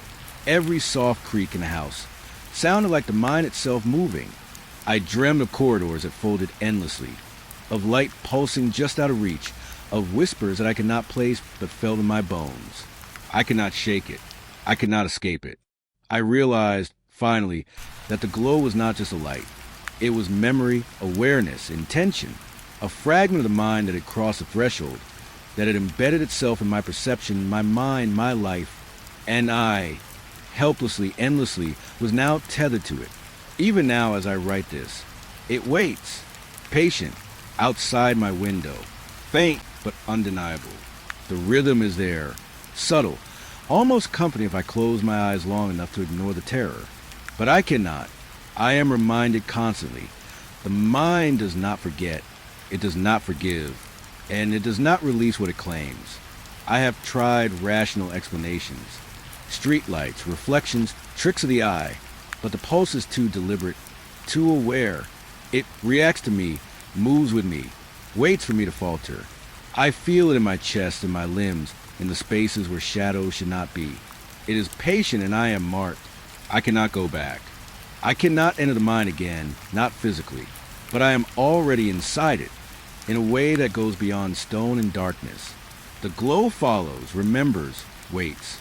I can feel it in every moment of my life, a reminder that curiosity has a price, and some places, some darknesses, do not release what they have touched. I have learned, painfully, that leaving does not mean escaping. The mind's reach is long. Its memory is patient. Its claim is lasting. And as the glow pulses faintly in the darkness outside my home, I know that I am not alone. I never will be alone. I whisper to it sometimes, though I know it cannot answer. I am not yours. I am not yet yours. But the pulse continues, patient and deliberate, waiting, watching, remembering. And I, endlessly, am left behind. I've been underground longer than I care to admit. Not just the mines. Though God knows I've spent enough years in them to feel the walls breathing around me. No, I mean deeper than that. Deep in the kind of tunnels where the light never reaches, where the silence presses down like water, and your own heartbeat starts to sound like a stranger. I've carried the pick, felt the rock splinter beneath my hands, and learned the language of stone. But some voices I've discovered are not meant to be heard. It started one afternoon when I was working a shaft out past the old Miller vein, a section of the mine that had been abandoned for decades before the company leased it again. I was poking around the walls, hammer in hand, testing the scene for anything worth pulling out, when I felt at first a hum in my bones, not the vibration of the drills or the echo of falling rocks, something subtler, like the walls themselves were whispering. At first, I thought it was my ears, or maybe a trick of fatigue. You spend too long underground, you start hearing things. That's what I told myself. But this was different. It wasn't a ringing or a high-pitched whine. It was alive, low, constant, pulsing beneath the surface of the stone. When I pressed my palm against the wall, it wasn't cold. It was almost warm, as if it were breathing. And that's when I realized it wasn't just vibration. It was voice. I can't explain it properly, because it wasn't words as we speak them. It was murmuring, almost like the rock itself was trying to tell me something, threading syllables I didn't understand to a rhythm I could feel in my chest. I dropped my hammer and stepped back, shivering. The others, if they had been there, would have laughed it off, blamed on a loose beam or an underground current. But I knew better. I had been around too long to be scared by a shift in the ground. This was something else. The vibrations followed me all day, even when I climbed back up to the surface, even when the wind was strong enough to strip the grime from my face. I felt it, a faint thrum in my skull, like the memory of the mine itself clinging to me. That night, I couldn't sleep. Every time I closed my eyes, the walls of the shaft appeared behind my eyelids, black and tight, pressing in with that same murmuring, vibrating pulse. I started going back the next day. Not because I wanted to, but because I couldn't stop thinking about it. There's a certain type of stubbornness that comes from decades underground. You learn to trust the rock, to listen to it. And the rock was speaking. Only it wasn't speaking to my ears. It was speaking to my mind, tapping along the nerves, drumming a language I almost understood. It got worse the longer I stayed. Sometimes I would pause, hammer poise in midair, and the vibrations would seem to form words. Names, phrases, half-memories that weren't mine. I could swear I heard my father's voice once, faint, calling from deep below, though he'd been dead for over 20 years. My own name would echo sometimes. Though I knew I was alone, I would start to speak, asking questions, but the words never felt right. It was as if the rock was testing me, waiting for me to understand, or perhaps waiting for me to break. The others noticed it eventually. I didn't mean for them to, but a miner's habits are hard to hide. I stopped eating in the mess hall. I muttered to myself while tracing the walls with my hands. And the vibrations, they weren't patient. They seemed to shift when I ignored them, shifting in frequency, low and urgent, almost impatient. I remember old Tom saying once in his slow, gruff way, "Stone doesn't talk." Not really. I laughed at him then. I would not be laughing now. One day, I found a seam I'd never seen before. It was narrow, barely wide enough for a man to squeeze through, but the vibrations were strongest there. I crawled inside, flashlight trembling in my hand. The hum was louder now, almost deafening in the murmuring. It made me dizzy, like the walls were bending reality. I pressed my ear to the stone and froze. I could hear it clearly this time. Words, not random syllables. My name, repeated over and over, softer than a whisper, but with insistence I could not ignore. I had to sit down. My legs shook like new timber underweight. Something deep inside me wanted to run, to climb back to the surface and never return. But another part, foolish, stubborn, the part that had dug these tunnels with my own hands, kept me there. I couldn't move. I could feel the walls pressing in, expanding, contracting, as though the mine itself was breathing around me. And then I realized I could understand it. Just barely. A warning or a question. I didn't know which. I tried to tell my partner about it later, but words failed me. How do you explain that the rock is talking? How do you tell a man with dirt under his nails and dust in his lungs that the very walls want to speak to you? That they remember things that weren't meant to be remembered? He shrugged and walked away, muttering about hallucinations. I went back alone. Always alone. Over time, I noticed patterns. The vibrations weren't constant. They came in waves. Sometimes, they would fade to nothing, leaving the walls silent and cold, only for the murmuring to return suddenly, sharper, more insistent. When I pressed my ear to the rock during those moments, I could hear what sounded like movement behind the stone. The faint scraping of claws, the shuffle of something living. I told myself it was just echoes, the settling of centuries-old rock. But my mind didn't believe it. Sleep became impossible. I would wake in the middle of the night, heartbeat pounding, ears straining for the faintest hum, half convinced that the mine had come to me, dragged me back down into its darkness. I started to dream of it as well. In the dreams, the walls would open, revealing long corridors I had never mined, lit by a dim, greenish light that smelled of wet stone and decay. Figures would move just beyond the glow, shifting, whispering, their mouths moving without sound. I would run and run, only to find myself back in the same tunnel, pressed against the rock that remembered me. And yet I kept returning. There's a part of miner that craves the unknown, that craves the gold beneath the stone, the vein unseen, the secret buried deep. But now I wonder if that is why the mine chose me. Not for gold, not for silver, but for the way I could hear it, for the way I could feel it in my bones and know that something beneath us had memory, had hunger.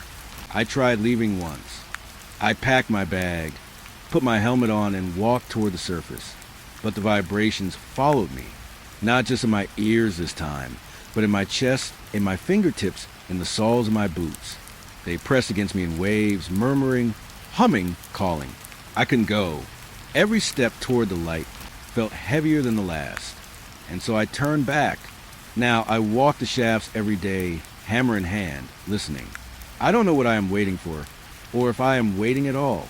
Sometimes I place my hand on the rock and close my eyes, and I swear I can see the veins of the mine like they are rivers of silver and black, pulsing with something alive. The murmuring gets louder than urgent, almost joyful, and I feel part of it, part of something I do not understand, and perhaps never will. And I know deep down that the vibrations are patient. They have time. They have memory. And they are waiting for me to understand. Or perhaps to disappear entirely. To become another whisper trapped in stone, murmuring to the next fool who dares to listen. I don't know which it wants. All I know is that the walls never stop talking. And I don't think I want them to. I shouldn't have gone back, but I did. That's the way it is with this work. You tell yourself it's curiosity or duty or maybe just stubbornness, but the truth is darker. The mind doesn't let go once it knows you can hear it. The next shaft I explored was deeper than the others, farther from the main tunnels where the air is still enough to taste dust and memory. My boots crunched over fractured rock, and every so often I would stop, pressing my ear to the wall, listening. At first, it was the same low hum, the familiar vibrations threading through my chest. But then it changed. I started to hear words. Real words, spoken in the sharp, cracked voices of men who had not walked this world in decades. I froze the first time it happened. I had been hammering a seam, picking through layers of shale, when a voice whispered behind me, "Careful, don't break it." My heart jumped so hard I thought it would burst. I turned, flashlight swinging, but the tunnel was empty. Nothing but the walls, cold and indifferent. I muttered to myself, try to laugh it off, but the voice came again, more urgent. "Don't wake it."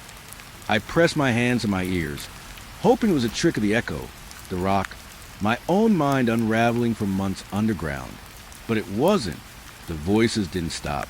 They grew more insistent as I dug deeper, murmuring over each other in a strange chorus that felt alive. They spoke of work unfinished, of accidents that weren't reported, of tools lost and men trapped. I began to recognize some of the names. Miners from the old Miller vein, men I had heard of only in passing, or whose graves I had passed on the hill above. And now they were here, under my hands, in the very stone. I remember one voice particularly well. It was low and trembling, like someone who had been buried alive but had never stopped trying to speak. Help us tell them. It repeated over and over. I didn't know how to answer. How could I? These men were dead. But here they were, their echoes folded into the rock, trying to speak to the living. I couldn't leave. Not yet. Something drew me forward, down a narrower corridor, where the vibrations were so strong my teeth ached and the hairs on my arms stood straight. The air smelled older here, like iron and wet stone, and the murmuring swelled into fragments of conversation. I could hear a man laughing, a lighter, a cough that froze in the stone for decades. It was intimate, as if I had stumbled into a living memory. The sound pressed against my skull, and for a moment I was convinced I had slipped into the past itself, following the steps of miners who had walked these shafts before me. I stopped to rest against the wall, breathing hard, flashlight dimmed. That's when I realized they were not all speaking at once. Some voices were closer, some farther, layered like ribbons in the rock. They spoke of fear, of hunger, of regret. One whispered a warning I couldn't make out, and I leaned closer, straining, until my ear was pressed against the stone. I swear I felt it pulse, as if the wall itself had a heartbeat. Don't listen, they'll know you hear. The words were brittle, fragile, but they carried weight, and I understood the warning instinctively. The vibrations had changed. They were sharper now, probing, testing, curious. And somewhere beneath the murmur, I thought I heard something else. Movement, soft, deliberate, as if someone or something was shifting inside the stone, adjusting to my presence. I swallowed hard, shaking my head, trying to force myself to leave. But I couldn't. The voices began to speak in snippets of dialogue, conversations I could not possibly have been privy to. Yet here they were, a man arguing with another about tools left behind, a woman calling a name, laughter that had no warmth. I could feel their frustration, their confusion, the same feelings that had trapped them in these corridors so long ago. It was maddening and magnetic at the same time. I reached out, running my hand along the rough wall, and for the first time I touched the memory itself. It was sticky, almost liquid in sensation, and the whispers rose in intensity. I crouched, resting my forehead against the stone. The voices became clearer, more desperate. They were speaking directly to me now, or perhaps through me. I could hear my own name, the names of men I had never met, but whose stories had ended in tragedy. I remember the old ledger in the company office, pages listing accidents that never made the news. These were the ghosts of those pages, now alive beneath my hands, trying to reach out, and then one voice broke the rhythm, louder, singular. He listens, he sees. My stomach dropped. I didn't know what it meant. Was it a warning? An accusation? The walls seemed to shift, tremble beneath me, and I realized I could feel the vibrations not just in my hands, but throughout my whole body. Every nerve, every bone was humming. I remember thinking, with that sharp clarity only fear brings, that I could be swallowed by the mind if I stayed too long. The vibrations were patient, yes, but insistent. They wanted attention, wanted acknowledgement, and somewhere deep in me, I wanted it too. The allure was terrible and magnetic. The stories, the lives frozen in stone, called to me. I could almost see them behind the walls. Faces pale in flickering lantern light, eyes wide, mouths open in silent screams. I stumbled forward, following a corridor that twisted deeper and narrower than the last. The air grew colder, heavier. I could see my breath curling in the beam of the flashlight. The voices became fragmented again, overlapping in confusion, urgency, despair. One voice screamed something incomprehensible. Another chuckled, and a third whispered what I think was my father's name. I froze. I hadn't thought of him in years. The sound made my stomach tighten. I pressed my hand against my chest, willing my heartbeat to calm. but the vibrations only responded, amplifying the echo of that long-dead voice. It became unbearable at points. I would stagger through the tunnels, cover my ears, muttering to myself, try to ignore the murmuring chorus that followed every movement I made. Sometimes I would fall on my knees and just sit there, letting the stone press against my skin, listening. And when I listened, I understood fragments, bits of conversation frozen in rock, disputes over wages, laughter over shared meals, curses at stubborn machinery, prayers whispered in fear. These people had lived here, breathed here, and died here, leaving pieces of themselves trapped in the walls. And I could feel them watching, not in the way a living person watches, but in the way memory watches, the way something that refuses to let go continues to observe. I tried to speak to them, whispering their names, asking if they needed help, if they wanted to be remembered. The responses were fleeting, intangible, almost mocking. They didn't answer in words, but in vibrations that pulsed through the tunnel and into my spine, guiding me deeper. I remember one moment distinctly. I pressed my ear to the wall, and it was as if 100 voices spoke at once. One screamed, one laughed, one cried.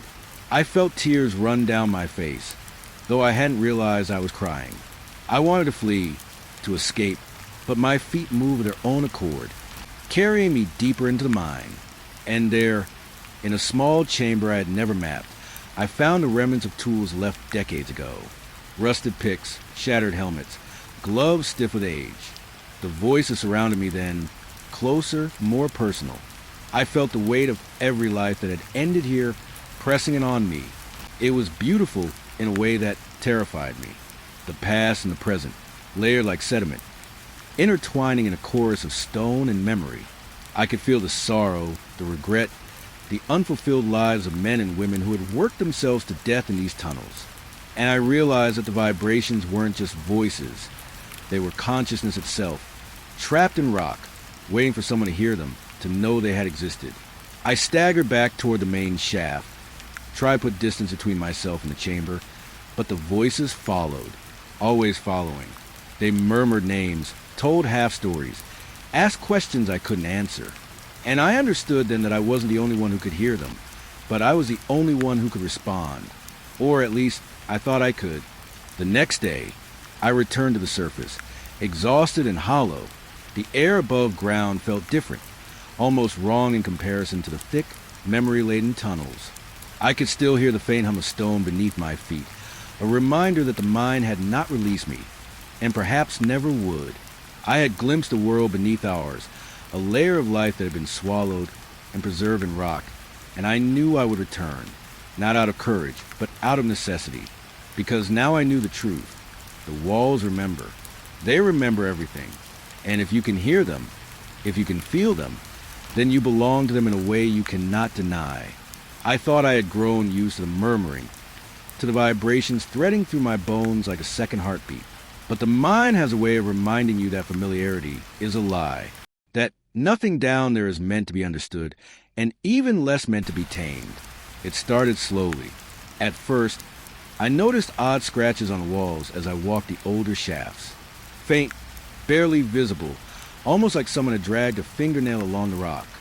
I thought it was my imagination, or maybe the work of a rat, or the picks I'd dropped over the years. But when I returned the next day, the scratches had grown, clearer now and sharper, almost deliberate. Symbols, strange, jagged symbols, etched deep enough to cast shadows in the flashlight's beam. I knelt to inspect them, tracing the grooves of my fingers, but the stone was cold, unyielding, as if it resented my curiosity. My hand trembled. They were too precise for a rat, too purposeful for a natural fracture. Whoever, or whatever, made these marks knew the mine, knew the walls. I didn't sleep that night. The vibrations had become stronger, insistent, almost urgent, and I kept imagining those symbols pressed into my eyelids, shimmering in the dark. I told myself it was paranoia. Too many hours underground, too many voices of the dead threading their stories through my skull. But when I returned in the morning, the symbols had changed. New lines, new angles, forming patterns I had never seen before. I tried to rationalize it. Maybe a new crew had passed through, leaving marks for directions. But the mine had been empty for decades in that section. I was alone. No one else had been down there. And yet, the markings were there, glowing faintly in my memory if not in the stone itself, etched overnight, as though the rock had opened its eyes and written directly into my mind. The deeper I went, the more symbols appeared. Sometimes they seemed random, a series of scratches or angles. Other times, they formed shapes I recognized, shapes from old miners' logs, symbols used to mark danger seams, old warning signs that the company had abandoned decades ago. And yet, I never remembered marking them, never remembered seeing them the day before. It made me uneasy, sick even. Every time I saw one, my stomach dropped, my hands went cold, and the whispers from the walls grew louder, more impatient. It was as if the mine itself was trying to communicate in a language I had only begun to understand. I pressed my palm to the stone, feeling the vibrations pulse beneath my fingers, and I realized something terrifying. The mine wasn't just alive. It was aware. One night, I stayed longer than usual. I wanted to see if I could catch the symbols forming, if I could witness whatever was making them. I sat in the main shaft, flashlight dimmed, ears straining for the slightest hum, heartbeat loud in my chest. Hours passed. Nothing. And then I felt it. A scrape, faint at first, like nails dragging across rock. I froze. My breath caught in my throat. The symbols shifted before my eyes, deepening, twisting into forms I didn't recognize, shapes that made my skin crawl. I tried to speak to it, to whatever presence was in the walls. Who's there? I whispered, voice cracking. The vibrations answered with sudden, sharp pulse that ran from my toes to the crown of my head. It wasn't words, but it was intentional, deliberate. I felt it pressing against me, testing me, and I understood then the mine wasn't just marking the walls. It was marking me. The next morning, I went back to the surface, hands shaking, hair plastered to my scalp with sweat. I couldn't explain it to anyone. If I told the other miners, they'd call me crazy, and maybe I was. But the mine has a way of proving its truth slowly, methodically, and I knew better than to dismiss it. Over the next few days, I started to see patterns in the symbols. They weren't random. They formed lines like paths, pointing deeper into the tunnels, into areas I had never explored. Some looked like warnings, others like instructions. I wasn't sure who they were for. Me? The dead? Someone else? But the intent was clear. I was meant to follow. I tried resisting. I stayed on the older, safer shafts, hoping the mine would leave me alone, but the symbols appeared anyway. Overnight, they were etched into walls I had inspected countless times, appearing in places that had been smooth and featureless before. And every time I found one, the vibrations intensified, thrumming in my bones, in my teeth, in the tips of my fingers. It was impossible to ignore. One night, I followed them. I didn't want to, but my curiosity was a kind of weakness the mind could exploit. The path led me deeper, to a shaft I had never dared enter before. The air grew colder, heavier, smelling of wet stone and something else I couldn't name. The vibrations were strong enough now that I felt them in my stomach, and the whispers from the walls weren't just murmurs. They were conversations, warnings, pleas, all overlapping until I thought my head would split. The symbols here were different, more complex, jagged, spiraling into themselves. Some seemed to twist and shift when I wasn't looking directly at them.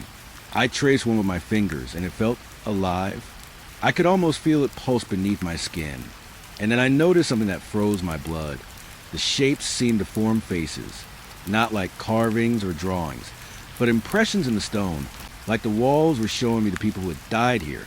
Eyes, mouths, expressions frozen in terror, sorrow, anger, and they were staring at me. I stumbled backward, flashlight swinging wildly, and the walls responded.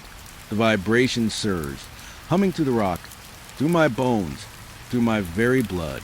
The whispers rose to a chorus, overlapping voices I recognized and some I didn't. Names I had read in old accident reports. Voices of men and women I had never met, but whose fates were entwined with this mine.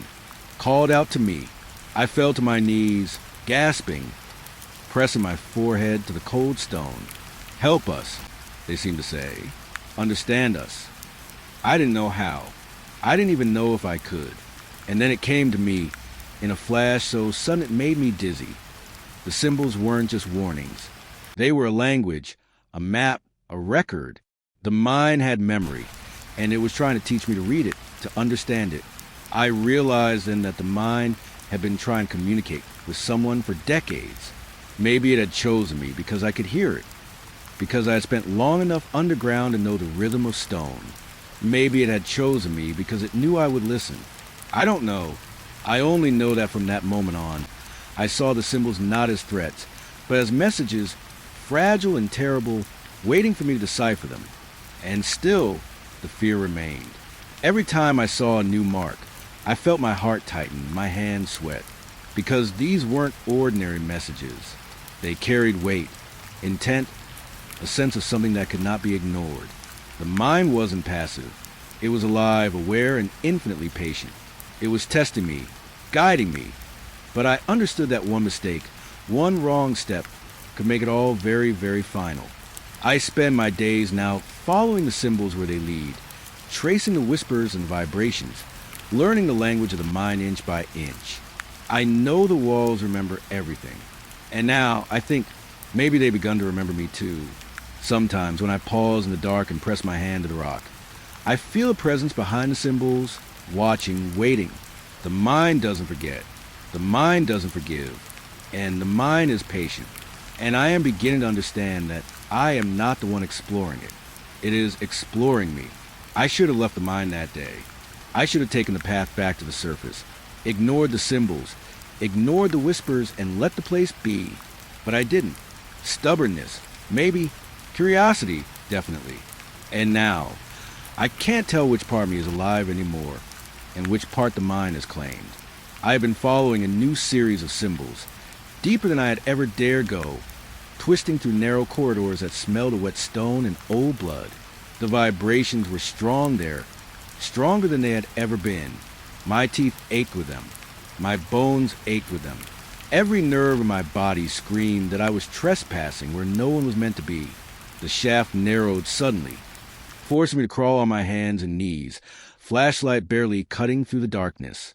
The walls pressed close, wet with condensation, and I could feel the hum pulsing beneath my palms. The whispers had grown louder, a chorus of voices, some familiar, some completely alien, overlapping and arguing and crying in a way that made my stomach twist. I wanted to scream, but I didn't dare.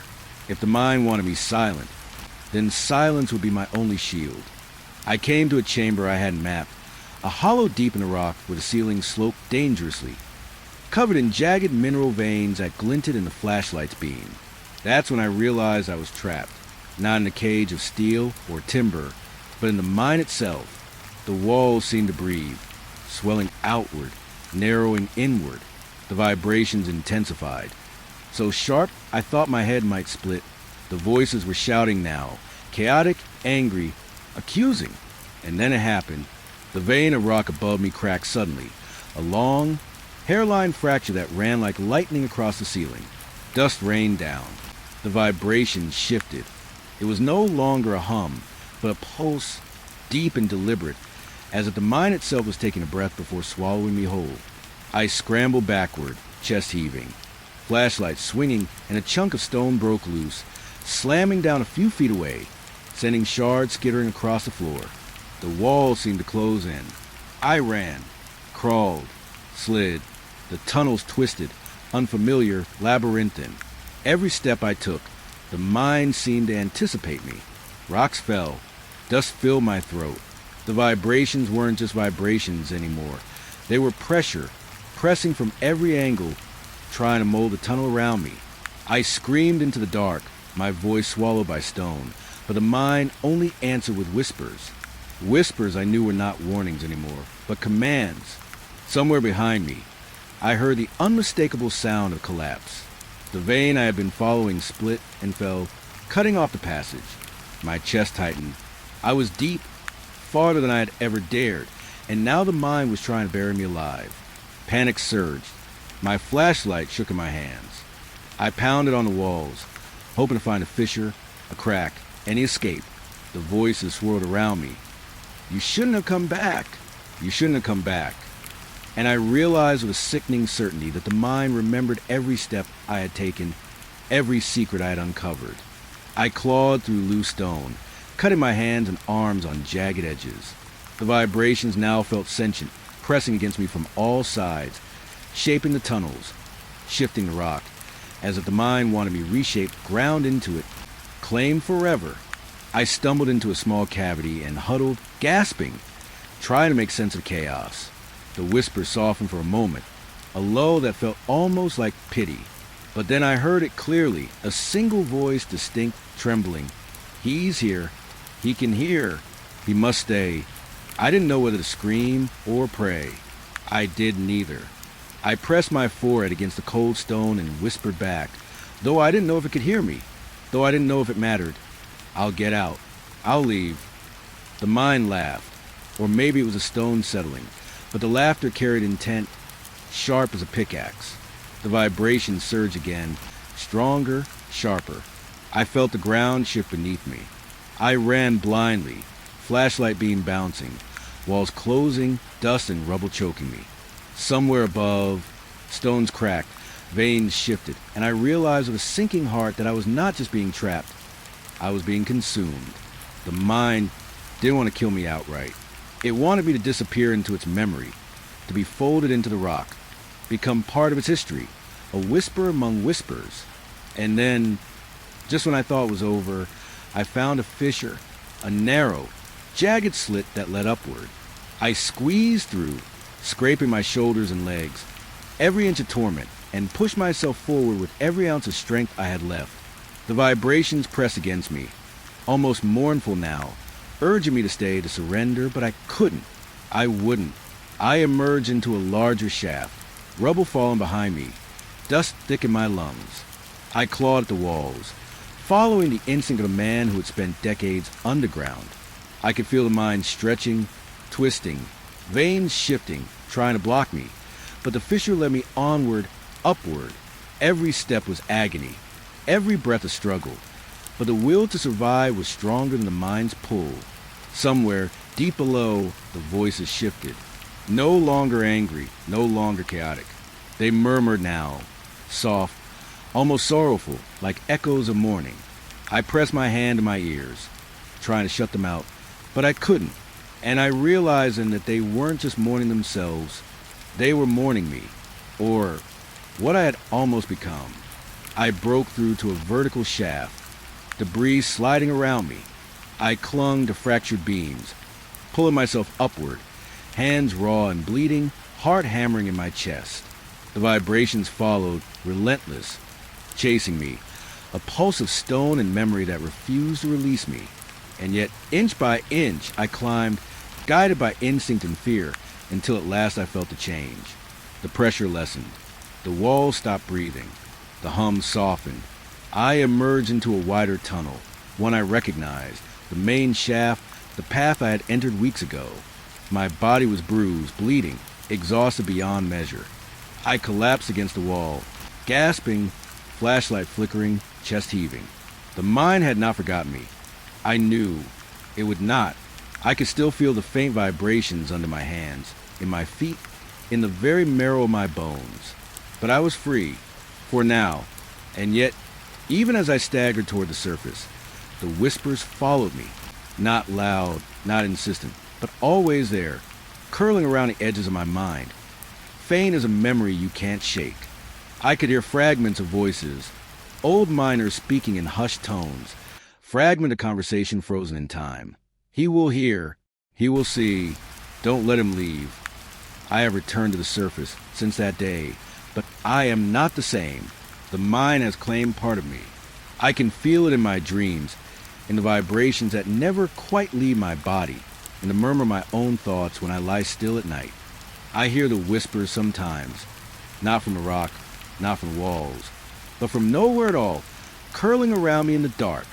I see the veins of the mind in my sleep, veins that twist and coil, reaching out like living things, consuming, remembering, claiming. I feel the touch of the stone in my bones, and I wake gasping, drenched in sweat, hands shaking. I cannot escape it. I cannot leave it. The mind has marked me, and I know that it will never let me go entirely. I've tried to explain it to myself, tried to rationalize what happened. An avalanche of stone, a near collapse, fear and exhaustion playing tricks on the mind. But I know better. The mind is aware, it is patient, and it remembers. It remembers the living as well as the dead, and it wants what it cannot have. Obedience, attention, surrender. Sometimes when I am quiet, I can hear it beneath the floorboard of my home, beneath the street, beneath the world. A faint pulse, a hum, a whisper. We are here, we are waiting. You belong to us. And I know, in the quiet moments, when the night is still and the world above feels fragile and unreal, that the mind is patient, that it will wait, that it will never forget. And I also know, with a certainty that chills me the bone, that I will return. Not because I want to, but because I have been claimed. Because part of me already belongs down there, folded into stone, murmuring alongside the others, waiting for the next fool who dares to listen. I shouldn't have come alone. I keep telling myself that over and over, but the truth is, I couldn't resist. The stories about the old Blackwood mine had been haunting me for weeks. Whispers of shadows that moved where no light reached. Voices that called out from the darkness. Soft, urgent, impossible to ignore. People said the mine had been abandoned for decades, that it was dangerous. But danger is different when it's a story, and stories are always safe, until you step inside. The air smelled like wet stone and rust, even before I descended the first metal ladder. My flashlight barely reached the walls, just enough to catch the jagged edges of rock. Every step down the narrow shaft felt like stepping into a mouth that could swallow me whole. My boots scraped against the damp metal, echoing in the silence, and I hated that I could hear myself so clearly. Silence like that isn't just empty, it's alive, it listens. I paused at the bottom. The tunnel stretched forward like a crooked spine, bones jutting out of the earth, shadows pulling between them. I thought I saw movement, once or twice, just flickers. But I told myself it was nothing. Mice, or maybe my own nerves. My pulse thumped so hard I could feel it in my throat. My hands were shaking as I adjusted the strap of my pack. My recorder was already on, because I couldn't stop myself. I had to capture everything. The walls were covered in soot, decades-old smoke from lamps long gone, and I traced the black streaks with my fingers. It felt wrong, like the rock itself remembered things I shouldn't know. I could hear the drip of water somewhere deep, but there was no breeze, no hint of wind, only the damp, suffocating air. Every drip echoed, soft but accusatory, as if the mind was judging me for being here. I forced myself to move forward, foot by foot, step by step. The story said the mine went on for miles, twisting under the mountain, but I only planned to go far enough to get a sense of its essence, the essence of fear that people whispered about. My flashlight caught on an old cart to the side, rusted, still on its tracks. The tracks disappeared into darkness, leading somewhere my mind didn't want to imagine. I ran my hand along the metal. It vibrated, faintly, almost alive. I stopped. The silence shifted. It wasn't silence anymore. It was a presence, a low, humming pressure at the edge of my hearing. My stomach churned. I told myself it was mechanical. Perhaps the old mine had left some pumps running underground. Rational thoughts like that kept my hand steady, but my mind was unraveling at the edges. I could almost feel eyes on me, though I knew the mine had no living witnesses. I remembered the story a local had told me. A miner, long ago, disappeared in a section deep beneath the rock. Some said he'd gone mad. Some said something took him. No one went down there anymore. His ghost, they whispered, walked the corridors, dragging shadows behind him. I laughed quietly, the sound bouncing back at me, distorted and strange. Even my own laugh sounded like someone else's. That was when I realized the mind wasn't just listening. It was responding. Footsteps. My own or someone else's. I froze, holding my breath. There was nothing, just a soft drip of water, then silence. My chest tightened. I shook my head. I was imagining things. My recorder caught every small sound, every echo of my own fear. I reminded myself, fear is physical. Fear is chemical. Fear isn't real. And yet, I felt it. The brush of something at my shoulder. I whipped around. Nothing. Just a rock. Just the black. Just me, alone. But the air had shifted. It smelled sweeter, almost like old earth after rain, mixed with something metallic. My heart slammed against my ribs. I gripped my flashlight tighter, trying to make sense of it. I followed the tracks. They curved sharply, disappearing into a tunnel narrower than the main shaft. My flashlight flickered. For a moment, just a heartbeat, I saw a face in the darkness. Pale, hollow eyes staring back at me.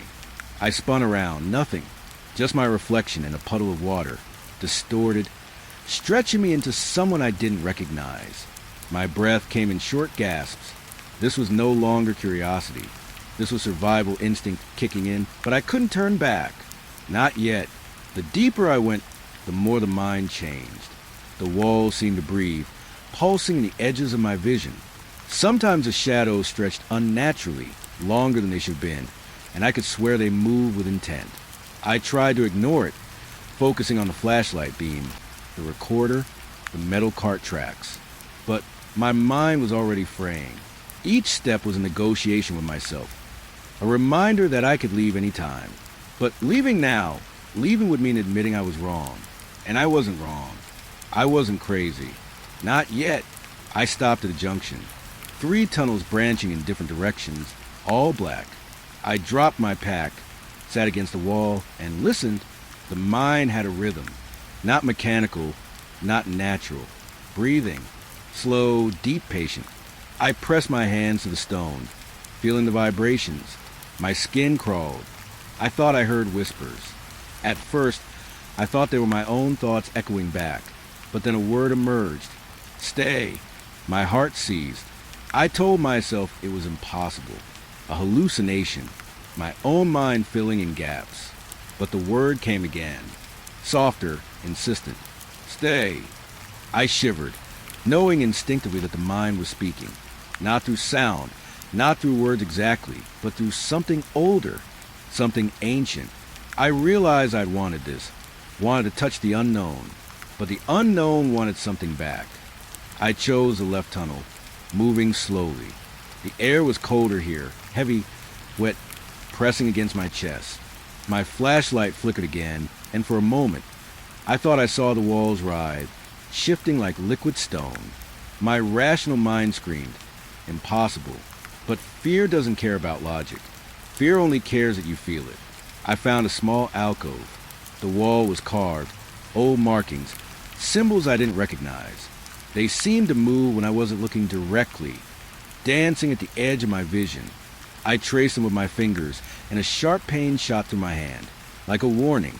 I pulled back, trembling. My pulse was deafening. My recorder was still running. I listened to it later.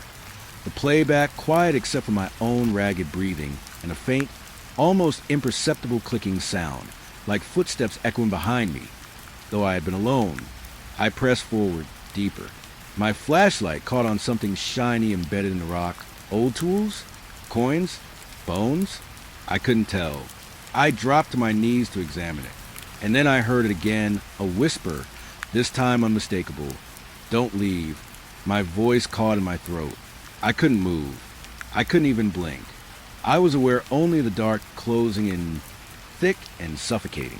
I stumbled through the tunnel, heart racing, mind screaming, trying to make sense of what I had entered.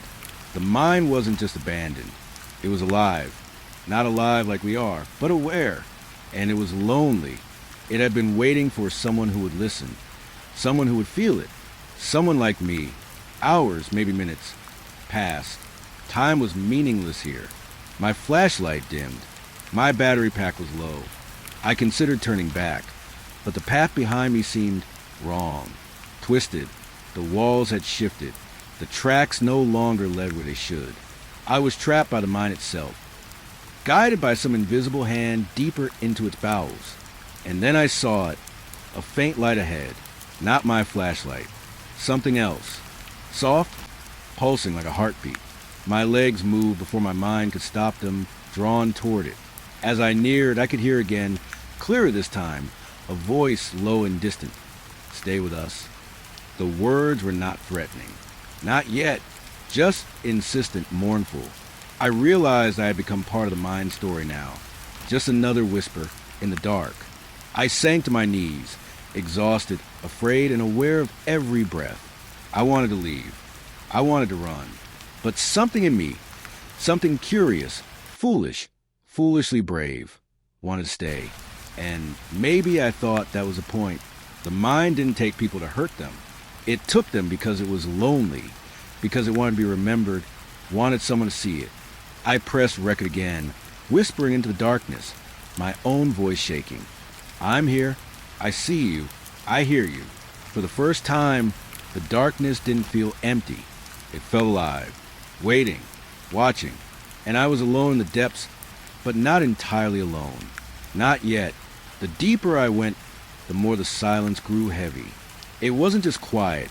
It was a living, pressing thing, crawling under my skin, settling into my bones.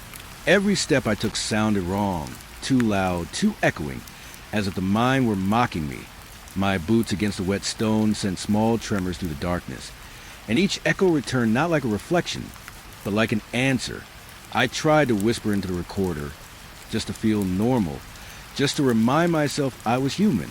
My voice came back at me warped, stretched, dragging at the edges like it had been pulled through water. I stopped listening. My heart had slowed to a steady, terrified thump, and I could hear the faint drip of water somewhere far off. But it was quieter than it should have been, swallowed by the weight of the silence. I remembered my first descent, the curiosity that drove me down here, the thrill of the unknown. Now, all I felt was dread, the kind that settles in the back of your mind and refuses to leave. I tried to laugh softly, to shake off the feeling, but the sound bounced back at me in fragments. I wasn't just alone. I wasn't just being silly. The mind was responding, shaping the echoes, turning my own voice into something strange and foreign. Each syllable I spoke hung in the air, stretching, looping back like it was testing me. I didn't like it. I didn't like it at all. I moved forward, slower this time, tracing the tracks left behind by miners long gone. My flashlight barely reached the walls, and I felt the shadows pooling at the edges of the beam. Sometimes, just for a second, I could swear the walls moved, just the corner of my eye. But when I turned, nothing was there. I told myself it was the mind playing tricks. I told myself that my nerves were fraying. But the truth was simple. I was alone and I was afraid, and the mind was alive in a way I couldn't understand. Every small sound I made, breath, footsteps, a rustle in my pack, was amplified, returning at me like an answer. Sometimes the echoes didn't match. I'd step forward once, twice, and a third sound would follow me, delayed, impossibly late, but unmistakable. My stomach twisted with each anomaly. I wanted to scream. I wanted to run, but the path behind me felt wrong, like the mind had shifted while I wasn't looking. I found an alcove and dropped to my knees, pressing my hands against the cold, wet rock. The vibrations under my fingers weren't just from my footsteps. They were faint, deliberate, like something beneath the stone itself was moving, waiting. My mind kept trying to rationalize it. Water? Tremors? My imagination? But deep down I knew. The mind wasn't just empty.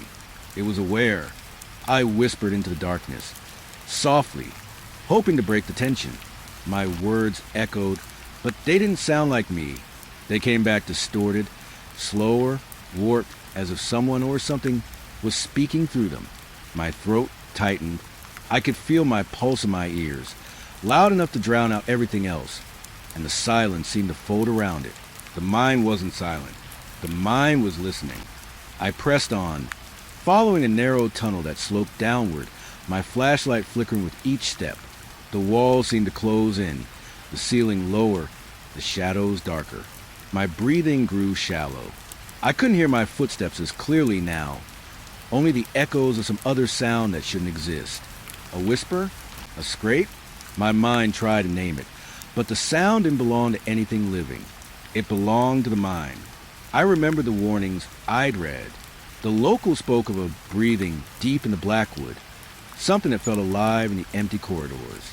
I had laughed at the idea, just like I laughed at the stories of missing miners, of voices calling from nowhere. Now I felt it, not like a thought, but like pressure in my chest. The walls themselves seemed to pulse, slow and deep in rhythm with my heart. I could feel it in my fingers, in my feet, everywhere I touched the stone. I tried to take a step, and the sound of my boots returned at me wrong. Not just delayed, but stretched like it was crying out. My ears ached. My hands shook. I had to sit, had to catch my breath, had to remind myself that nothing alive was here. And yet, I could feel the mind in every nerve pressing and coiling around me like smoke. I swallowed, trying to focus. I had my recorder, my flashlight, my pack, but they felt useless here. The darkness wasn't just absence of light. It was presence, a weight that moved, waited, and watched. I pressed the flashlight into the walls, scanning every inch, hoping for something tangible. But all I found was more shadow, more stone, more silence that wasn't empty. I whispered again, hoping for reassurance. I'm still here. My voice shook. It echoed back, slower, as if replying. Still, it didn't stop. The sound lingered, carrying an intonation that wasn't mine. I shivered. Every instinct screamed to leave, to climb back up, to feel the sun on my skin. But the path behind me was wrong. The mind had shifted again. The tracks I'd been following, gone. I moved forward, pushing against the pressure in my chest. Each step felt heavier, as if the air itself resisted me. I reached another junction, wider this time. The walls here were blacker, slick with moisture. I paused, trying to take in space. And that's when I heard it. Not a voice, not a footstep, but a hum. Low, vibrating through the rock, through the air, through my bones. I knelt, pressed my hands against the stone, trying to ground myself. The hum responded to me, rising and falling as I shifted. I realized then, the mind wasn't just echoing, it was speaking, but not in words I could understand. In tone, in rhythm, in subtle, deliberate vibrations that made my heart pound in time with it. I pressed forward again, following the faint rhythm, drawn like a moth. My flashlight flickered and caught on something ahead. A symbol carved into the rock. Not recent, not worn. It shimmered faintly, like it was wet, like it was aware. I traced it with my fingers. My skin crawled. Pain shot my arm. I pulled back. The symbol seemed to pulse, matching the hum of mine, and I realized I wasn't touching stone anymore. I was touching its memory, its voice. I tried to speak, to break the tension. I don't mean any harm. My words echoed back, mangled, slower, hollow. The sound seemed to wrap around me. I hugged my knees, rocking slightly. I could feel the mind moving with me, waiting. I couldn't see it, couldn't touch it, but I could feel it like a current in water. Hours passed, or maybe minutes. Time was meaningless. My flashlight was dim, my recorder still running. I whispered into the darkness, telling it my name, telling it I was alone, telling I was afraid. The hum responded. The shadows deepened. The echoes stretched and twisted around me. I felt small, insignificant, and yet the mind seemed curious. I tried to leave. I really did. I turned, retraced my steps, tried to find the path I had come, but the tunnels didn't obey. They twisted. The walls seemed to stretch, to shift, and the tracks I had followed were gone. My heartbeat rose. My chest felt tight. I realized then I was trapped, not by stone, not by walls, but by the mind itself. And then I heard it clearly. A voice low, mournful, almost human. Not words, but intention. A feeling. Stay. The single word rolled to the tunnels, through the rock, through the air. My knees shook. I whispered back. I can't. The echo returned, slower, carrying weight. Can't.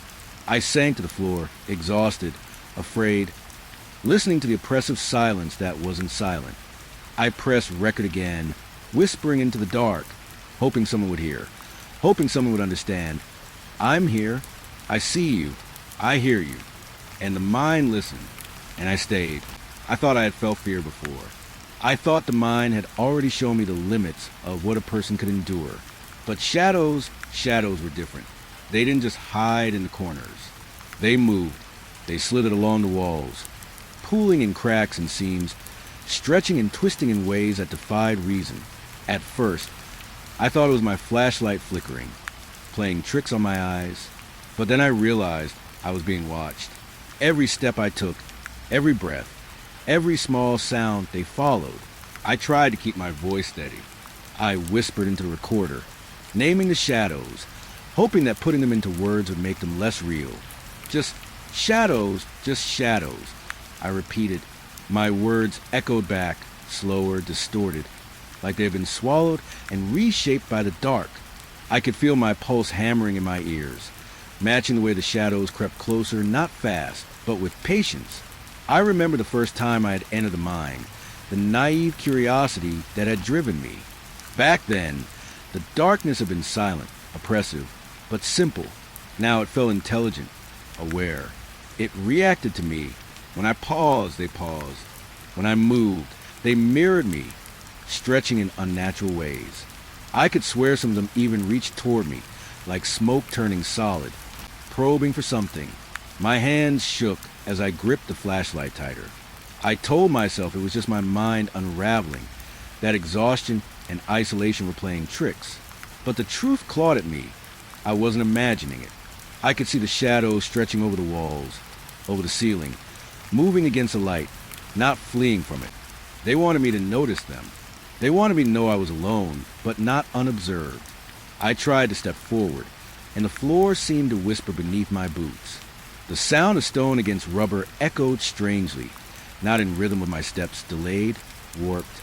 A crawl of unease traveled up my spine. The shadows shifted again, twisting as if smiling. Not a literal smile. That would have been simple. This was a presence, a hunger, a motion that knew me, that studied me. I forced myself to move down a narrow passage, the walls slick with damp. My flashlight flickered again, catching shapes that weren't there a moment before. I looked too quickly, my eyes burned, but it didn't matter. The shapes were never in the same place twice. A hand, a face, a smear of darkness stretching and shrinking.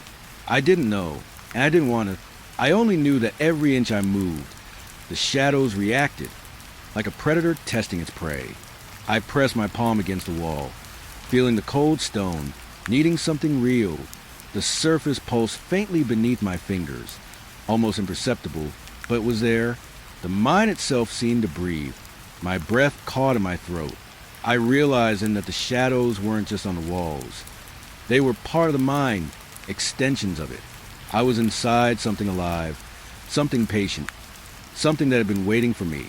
I whispered to myself, trying to cling to reason. It's just fear. Just fear. My mind is breaking. My voice trembled, and the shadows responded. They thickened, crawling closer, pulling at the edges of my flashlight, as if they were testing the boundaries. I wanted to run. I wanted to turn and climb back to the surface. But I knew the mind had shifted again. The path behind me was no longer familiar. The walls had twisted. The tracks I had been following for hours were gone.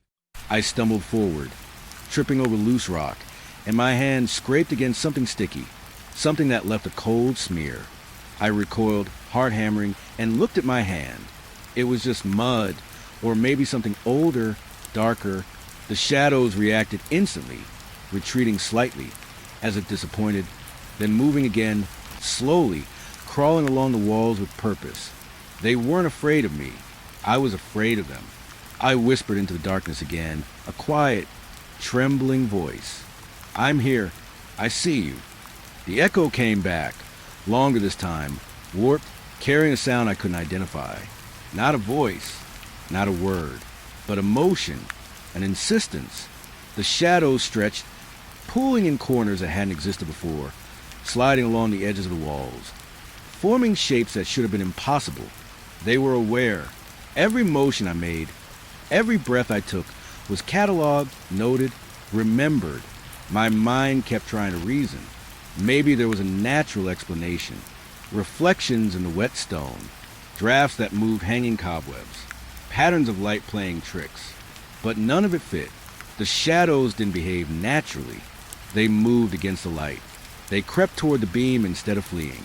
They followed my gaze, curling and twisting in ways no simple trick of perception could explain. I pressed on, my legs trembling, my flashlight beam shaking with every step. I passed an old support beam, splintered, leaning at a precarious angle.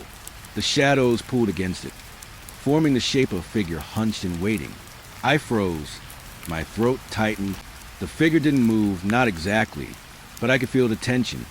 Focus on me, patient, aware. I whispered, I don't want to hurt you. The echo returned distorted, as if mocking my attempt at comfort. Time became meaningless. Every moment stretched into a long, pulsing beat. My thoughts looped endlessly, what I had seen, what I had imagined, what the mind wanted from me. The shadows shifted constantly, crawling over walls, ceilings, even floor patches that didn't exist a moment ago. My boots made sound, and the echoes were never my own. Not entirely. Something layered beneath them, subtle, persistent, watching. I remembered the local stories, the warnings about miners who had vanished, who had said the mine had eyes, that it remembered those who dared enter. I had laughed. I had doubted. But now I could feel it. Not with sight, not with hearing, but with every nerve. The mine and its shadows knew I was here. They were aware. I wasn't just alone. I was being studied, examined, cataloged. I stumbled into a wider chamber.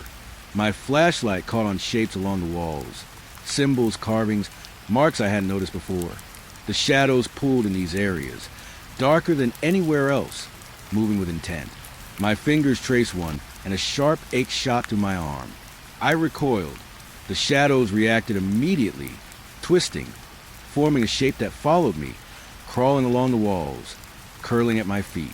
I pressed record on my device, whispering into darkness. I see you. I know you're there. My voice echoed back, warped and twisted, slow, deliberate. The shadows moved faster, not with fear, but with awareness. They were alive in a way I had never imagined. My skin crawled, my chest tightened. I realized I was no longer just exploring. I had become part of it. The mine itself breathed around me. The air pulsed heavy, damp, carrying the faintest whispers I couldn't identify. The shadows slithered closer with each step I took, crawling in ways that made my skin crawl, curling into corners that had been empty moments before. I felt trapped, swallowed by the darkness, and yet there was something almost seductive about it, something that drew me deeper. I pressed on, following the twisting corridors, my flashlight cutting through only a thin line of visibility. Every step echoed, delayed, warped. The shadows mirrored me, stretched with me, turned with me, always one fraction behind, one fraction ahead. I realized with a cold clarity, the mind was teaching me something, observing, testing, waiting for me to understand my own fear, my own limits. I sank to my knees, exhausted, breath shallow. The shadows pulled around me, crawling over the walls, over the floor, curling in the corners of my vision. I whispered into the darkness one last time, almost pleading. I see you. I hear you. I won't leave you. The echo came back, warped, slower, carrying the weight of something alive, deliberate, aware. The shadows seemed to thicken, responding to my words, moving with satisfaction but not threatening. Not yet. And in that moment, I realized I wasn't just alone in the mine. I was surrounded, observed, ensnared by something older, something patient, something that had been waiting for me longer than I could comprehend. The shadows moved. They breathed. They remembered. And I was trapped in their watchful presence. I pressed record again, whispering to myself, to the darkness, to whatever was alive here. I'm here. I see you. I feel you. I'm not afraid, not completely. The shadows twisted closer, crawling over walls, pulling in corners, stretching toward the ceiling. I could feel them moving, aware of me, learning me, and for the first time, I understood fear wasn't just mine to feel. It belonged to the mind and to its shadows. It had been waiting for someone to understand, someone to notice, someone like me, and I stayed. I thought I knew the mind. I thought I could navigate it, understand it, make sense of its twists and turns. I was wrong. Every step I took now, every turn I made, led me deeper, not out. The passages that seemed familiar shifted before my eyes. Walls curling into shapes I didn't remember, tunnels stretching farther than they should have. No matter which way I turned, the exit refused to appear. At first, I told myself it was panic, just exhaustion. My flashlight flickered weakly, barely cutting through the darkness, and the air felt thicker, heavier with each step. My boots scraped over stone that seemed to stretch endlessly, each echo slower than the last, distorted, mocking. I whispered to myself, trying to keep some semblance of reason. Just follow the tracks. Just follow the tracks. You'll find a way out. But the tracks disappeared as if the mind had swallowed them. I tried to stay calm. I tried to think. I remember my descent, the first thrill of discovery, the way the darkness had seemed so silent, so dead, yet alive with potential. Now, the silence was oppressive, heavier than stone. It pressed against my ears, filled my chest, weighed down every thought. I could hear my own heartbeat, loud, irregular, echoing through the tunnels, and with it, a whisper of panic threading through my mind. I turned left. The walls stretched impossibly high, slick with moisture. Shadows pooled in the corners, creeping along the edges of the light, moving when I wasn't looking directly at them. I turned right. The corridor narrowed, closing in, almost suffocating. I turned again, thinking I had finally found the right path, only for the walls to curve back, looping me in a circle that felt smaller, tighter, but somehow infinite. I stopped, gasping. My lungs burned. My hands shook as I clutched my flashlight.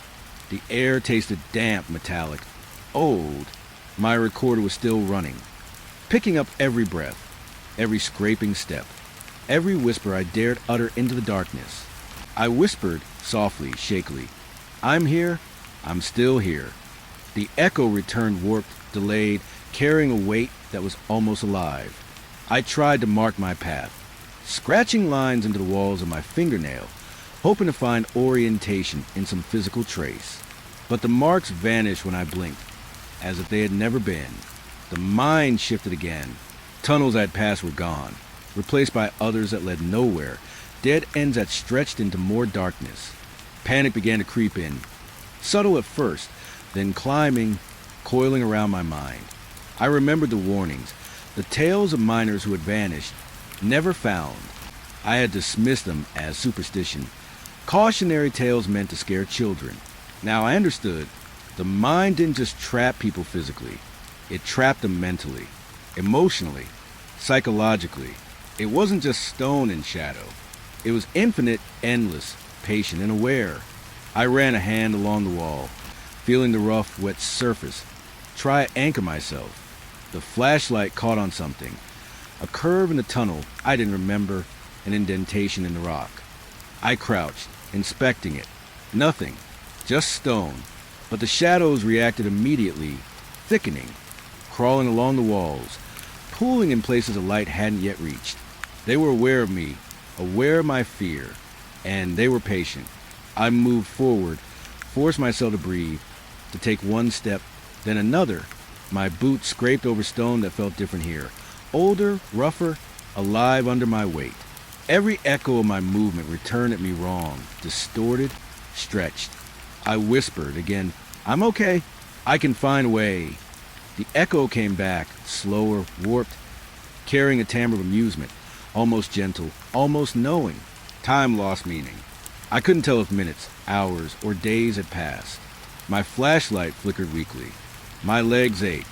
My throat burned from whispering, from panic, from exhaustion. I turned once, twice, 3 times, and every turn led me deeper into the same corridor. The mind was endless. I realized it with sickening certainty.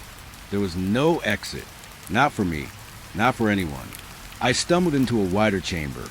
Walls slick, black, glistening under the faint light. Shadows pooled in impossible shapes, crawling along the floor, stretching up the walls, twisting against the ceiling. I froze. My pulse spiked. The shadows weren't just passive. They were aware. They were watching. And they were moving in response to me, curling and twisting as if amused by my terror. I dropped to my knees, pressing my hands against the cold stone, trying to find any sense of grounding. The shadows reacted instantly, flowing toward me in a slow, deliberate crawl. I whispered into the darkness, voice trembling. I'm here. I see you. I hear you. The echo returned, warped, slow, deliberate, like it was speaking back through the void. I pressed on, crawling sometimes, stepping carefully, trying not to make too much sound. My flashlight barely reached the walls. The ceiling seemed to rise and fall like a chest inhaling and exhaling. My thoughts twisted, looping endlessly. How had I gotten here? How had the mind trapped me so completely? I remember the first few hours, the thrill of discovery, the curiosity that had drawn me in. Now, it felt like a cruel memory from another life. Every tunnel led to another tunnel. Every turn was a loop. Every passage swallowed me in darkness deeper than I had thought possible. The shadows stretched thickened, pulling in corners that hadn't existed moments ago. I tried to shout, to call out for help, but the sound didn't travel as it should.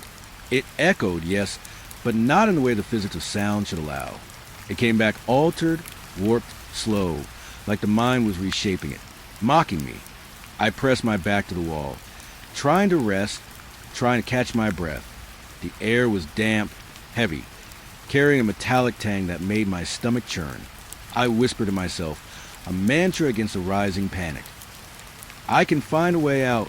There's a way out. I just need to find it. But the words sounded hollow, meaningless.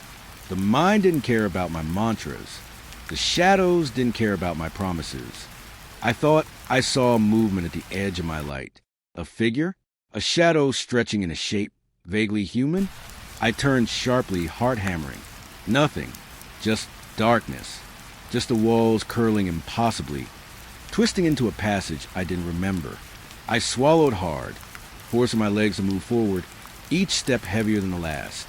I had to keep moving. Standing still was not an option. Not here. Not in this place. The ceiling dipped lower. The walls seemed to breathe, expanding and contracting as I passed. My flashlight flickered. My heart raced. I whispered into the darkness again, soft, almost inaudible. I'm still here. I'm still here. The echo returned slower, carrying a weight I could feel in my chest. The mind was aware. The mind was alive. And it was infinite. I stumbled into a narrow passage, walls closing in, shadows thickening, crawling along the edges. I could hear my own heartbeat, loud, irregular, echoing, overlapping with something else, a hum, a vibration, something patient, deliberate, present. I pressed my hands to the walls, trying to feel the stone, to anchor myself. It pulsed faintly, subtly, like the heartbeat of the mind itself. Panic set in fully. My legs trembled. My hands shook. I wanted to scream. I wanted to run. But the corridors had shifted again. I turned left, then right, then left again. The walls curved impossibly, looping me in circles, swallowing me deeper. I realized then there was no exit. Not anywhere. The mind had claimed me. I pressed record on my device, whispering, trembling. I'm lost. I can't find a way out. I don't know how long I've been here. The echo returned, slower, warped, carrying a sound I couldn't identify. Not words, not even language, just intention. The shadows thickened in response, crawling closer, moving with awareness, patient, deliberate. I sank to the floor, exhausted, my back against the wall. My flashlight flickered weakly, casting long, curling shadows across the walls, across the ceiling, across passages that seemed endless. I whispered one final time into the darkness, voice breaking. I'm here. I see you. I hear you. Please let me out. The shadows twisted in response, pooling in corners, crawling along walls, thickening in shapes that made my skin crawl. I realized with cold certainty I was trapped, not just physically, not just in the tunnels, but in the mind itself, in its awareness, in its patience. It was endless. It was infinite. It had claimed me, and I stayed. I shouldn't have spoken out loud. I shouldn't have tried to reason with the darkness, but I did. And that's when I realized I wasn't alone. Not in the way anyone could be alone in a mind. No, this presence, it wasn't just here. It was inside me, inside my mind, reading, waiting, knowing. I felt it before I heard it, a subtle pressure at the edge of my awareness, coiling around my thoughts like smoke, like something alive and patient. At first, it was soft, a whisper, almost too soft to notice. But it was mine, my name, spoken clearly, intimately, not shouted, not threatening, just precise. "You're tired," it said. "You shouldn't be here alone." My skin prickled. My breath caught. I hadn't spoken my fear aloud, not even in whispers. Yet here it was, being spoken back to me by the darkness itself, or by something inhabiting it. I froze. My flashlight trembled in my hands. I wanted to turn, to run, but I couldn't. My legs refused. The air pressed against me, heavy, thick, as if the mind itself was holding me still. And then it started again, slower this time, deliberate, not just observing, but remembering. You remember the first time you lied to your friend? The look in her eyes? You thought no one saw, but you did. You can't hide it from me. I swallowed hard. My heart thudded painfully. That was impossible. I hadn't told anyone that memory in years. Not my friends, not my family, no one. I shivered. My hands shook on the flashlight. "Who's there?" I whispered, voice breaking.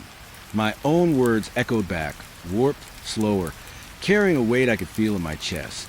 "Do you remember the night your father left?" it said, softer this time, almost tender. And I did. I remembered it too vividly.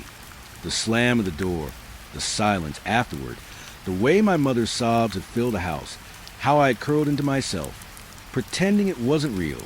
I had never spoken of it. Never. And yet it was here. Someone, something new. I stumbled backward, bumping into the wall.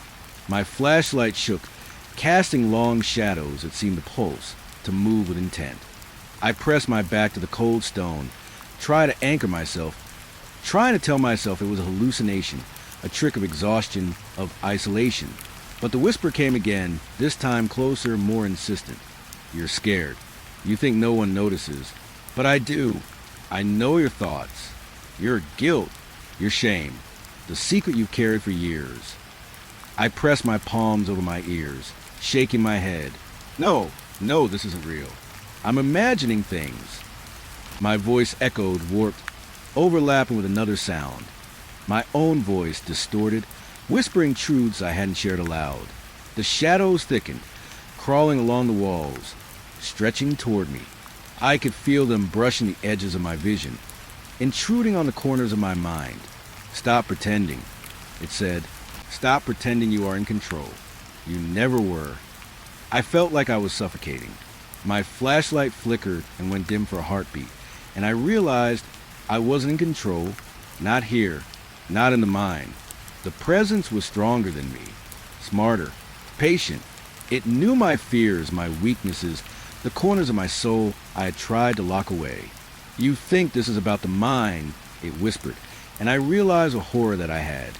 "But it's about you, everything you've hidden, every thought you buried, every secret you thought no one would ever find out." I tried to speak, but my throat closed. I shook my head violently, trying to push it away, trying to tell myself I was still human, still rational, still sane. But the presence laughed softly, a vibration more felt than heard. It was intimate, close, inside. "You are never alone," it said. "Not really. Not since the moment you realized your own mind could deceive you." I sank to my knees. My flashlight, weak in my hands, trembled and shook. The shadows moved around me like living things, crawling along walls, pooling at my feet, stretching up into the ceiling.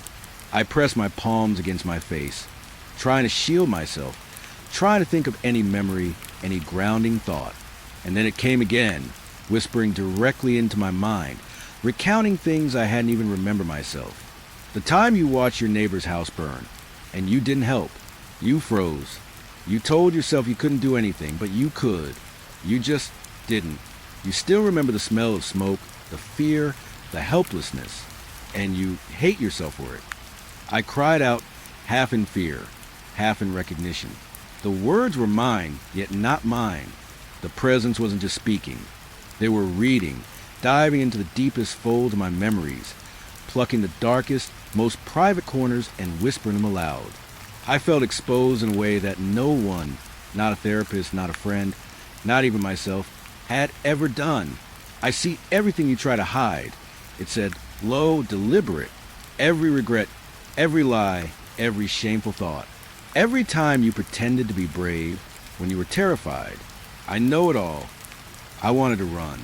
I wanted to leave the mine, climb the ladders, feel sunlight on my skin again. But the presence wasn't something I could outrun. The shadows thickened, crawling along the walls in shapes I couldn't name.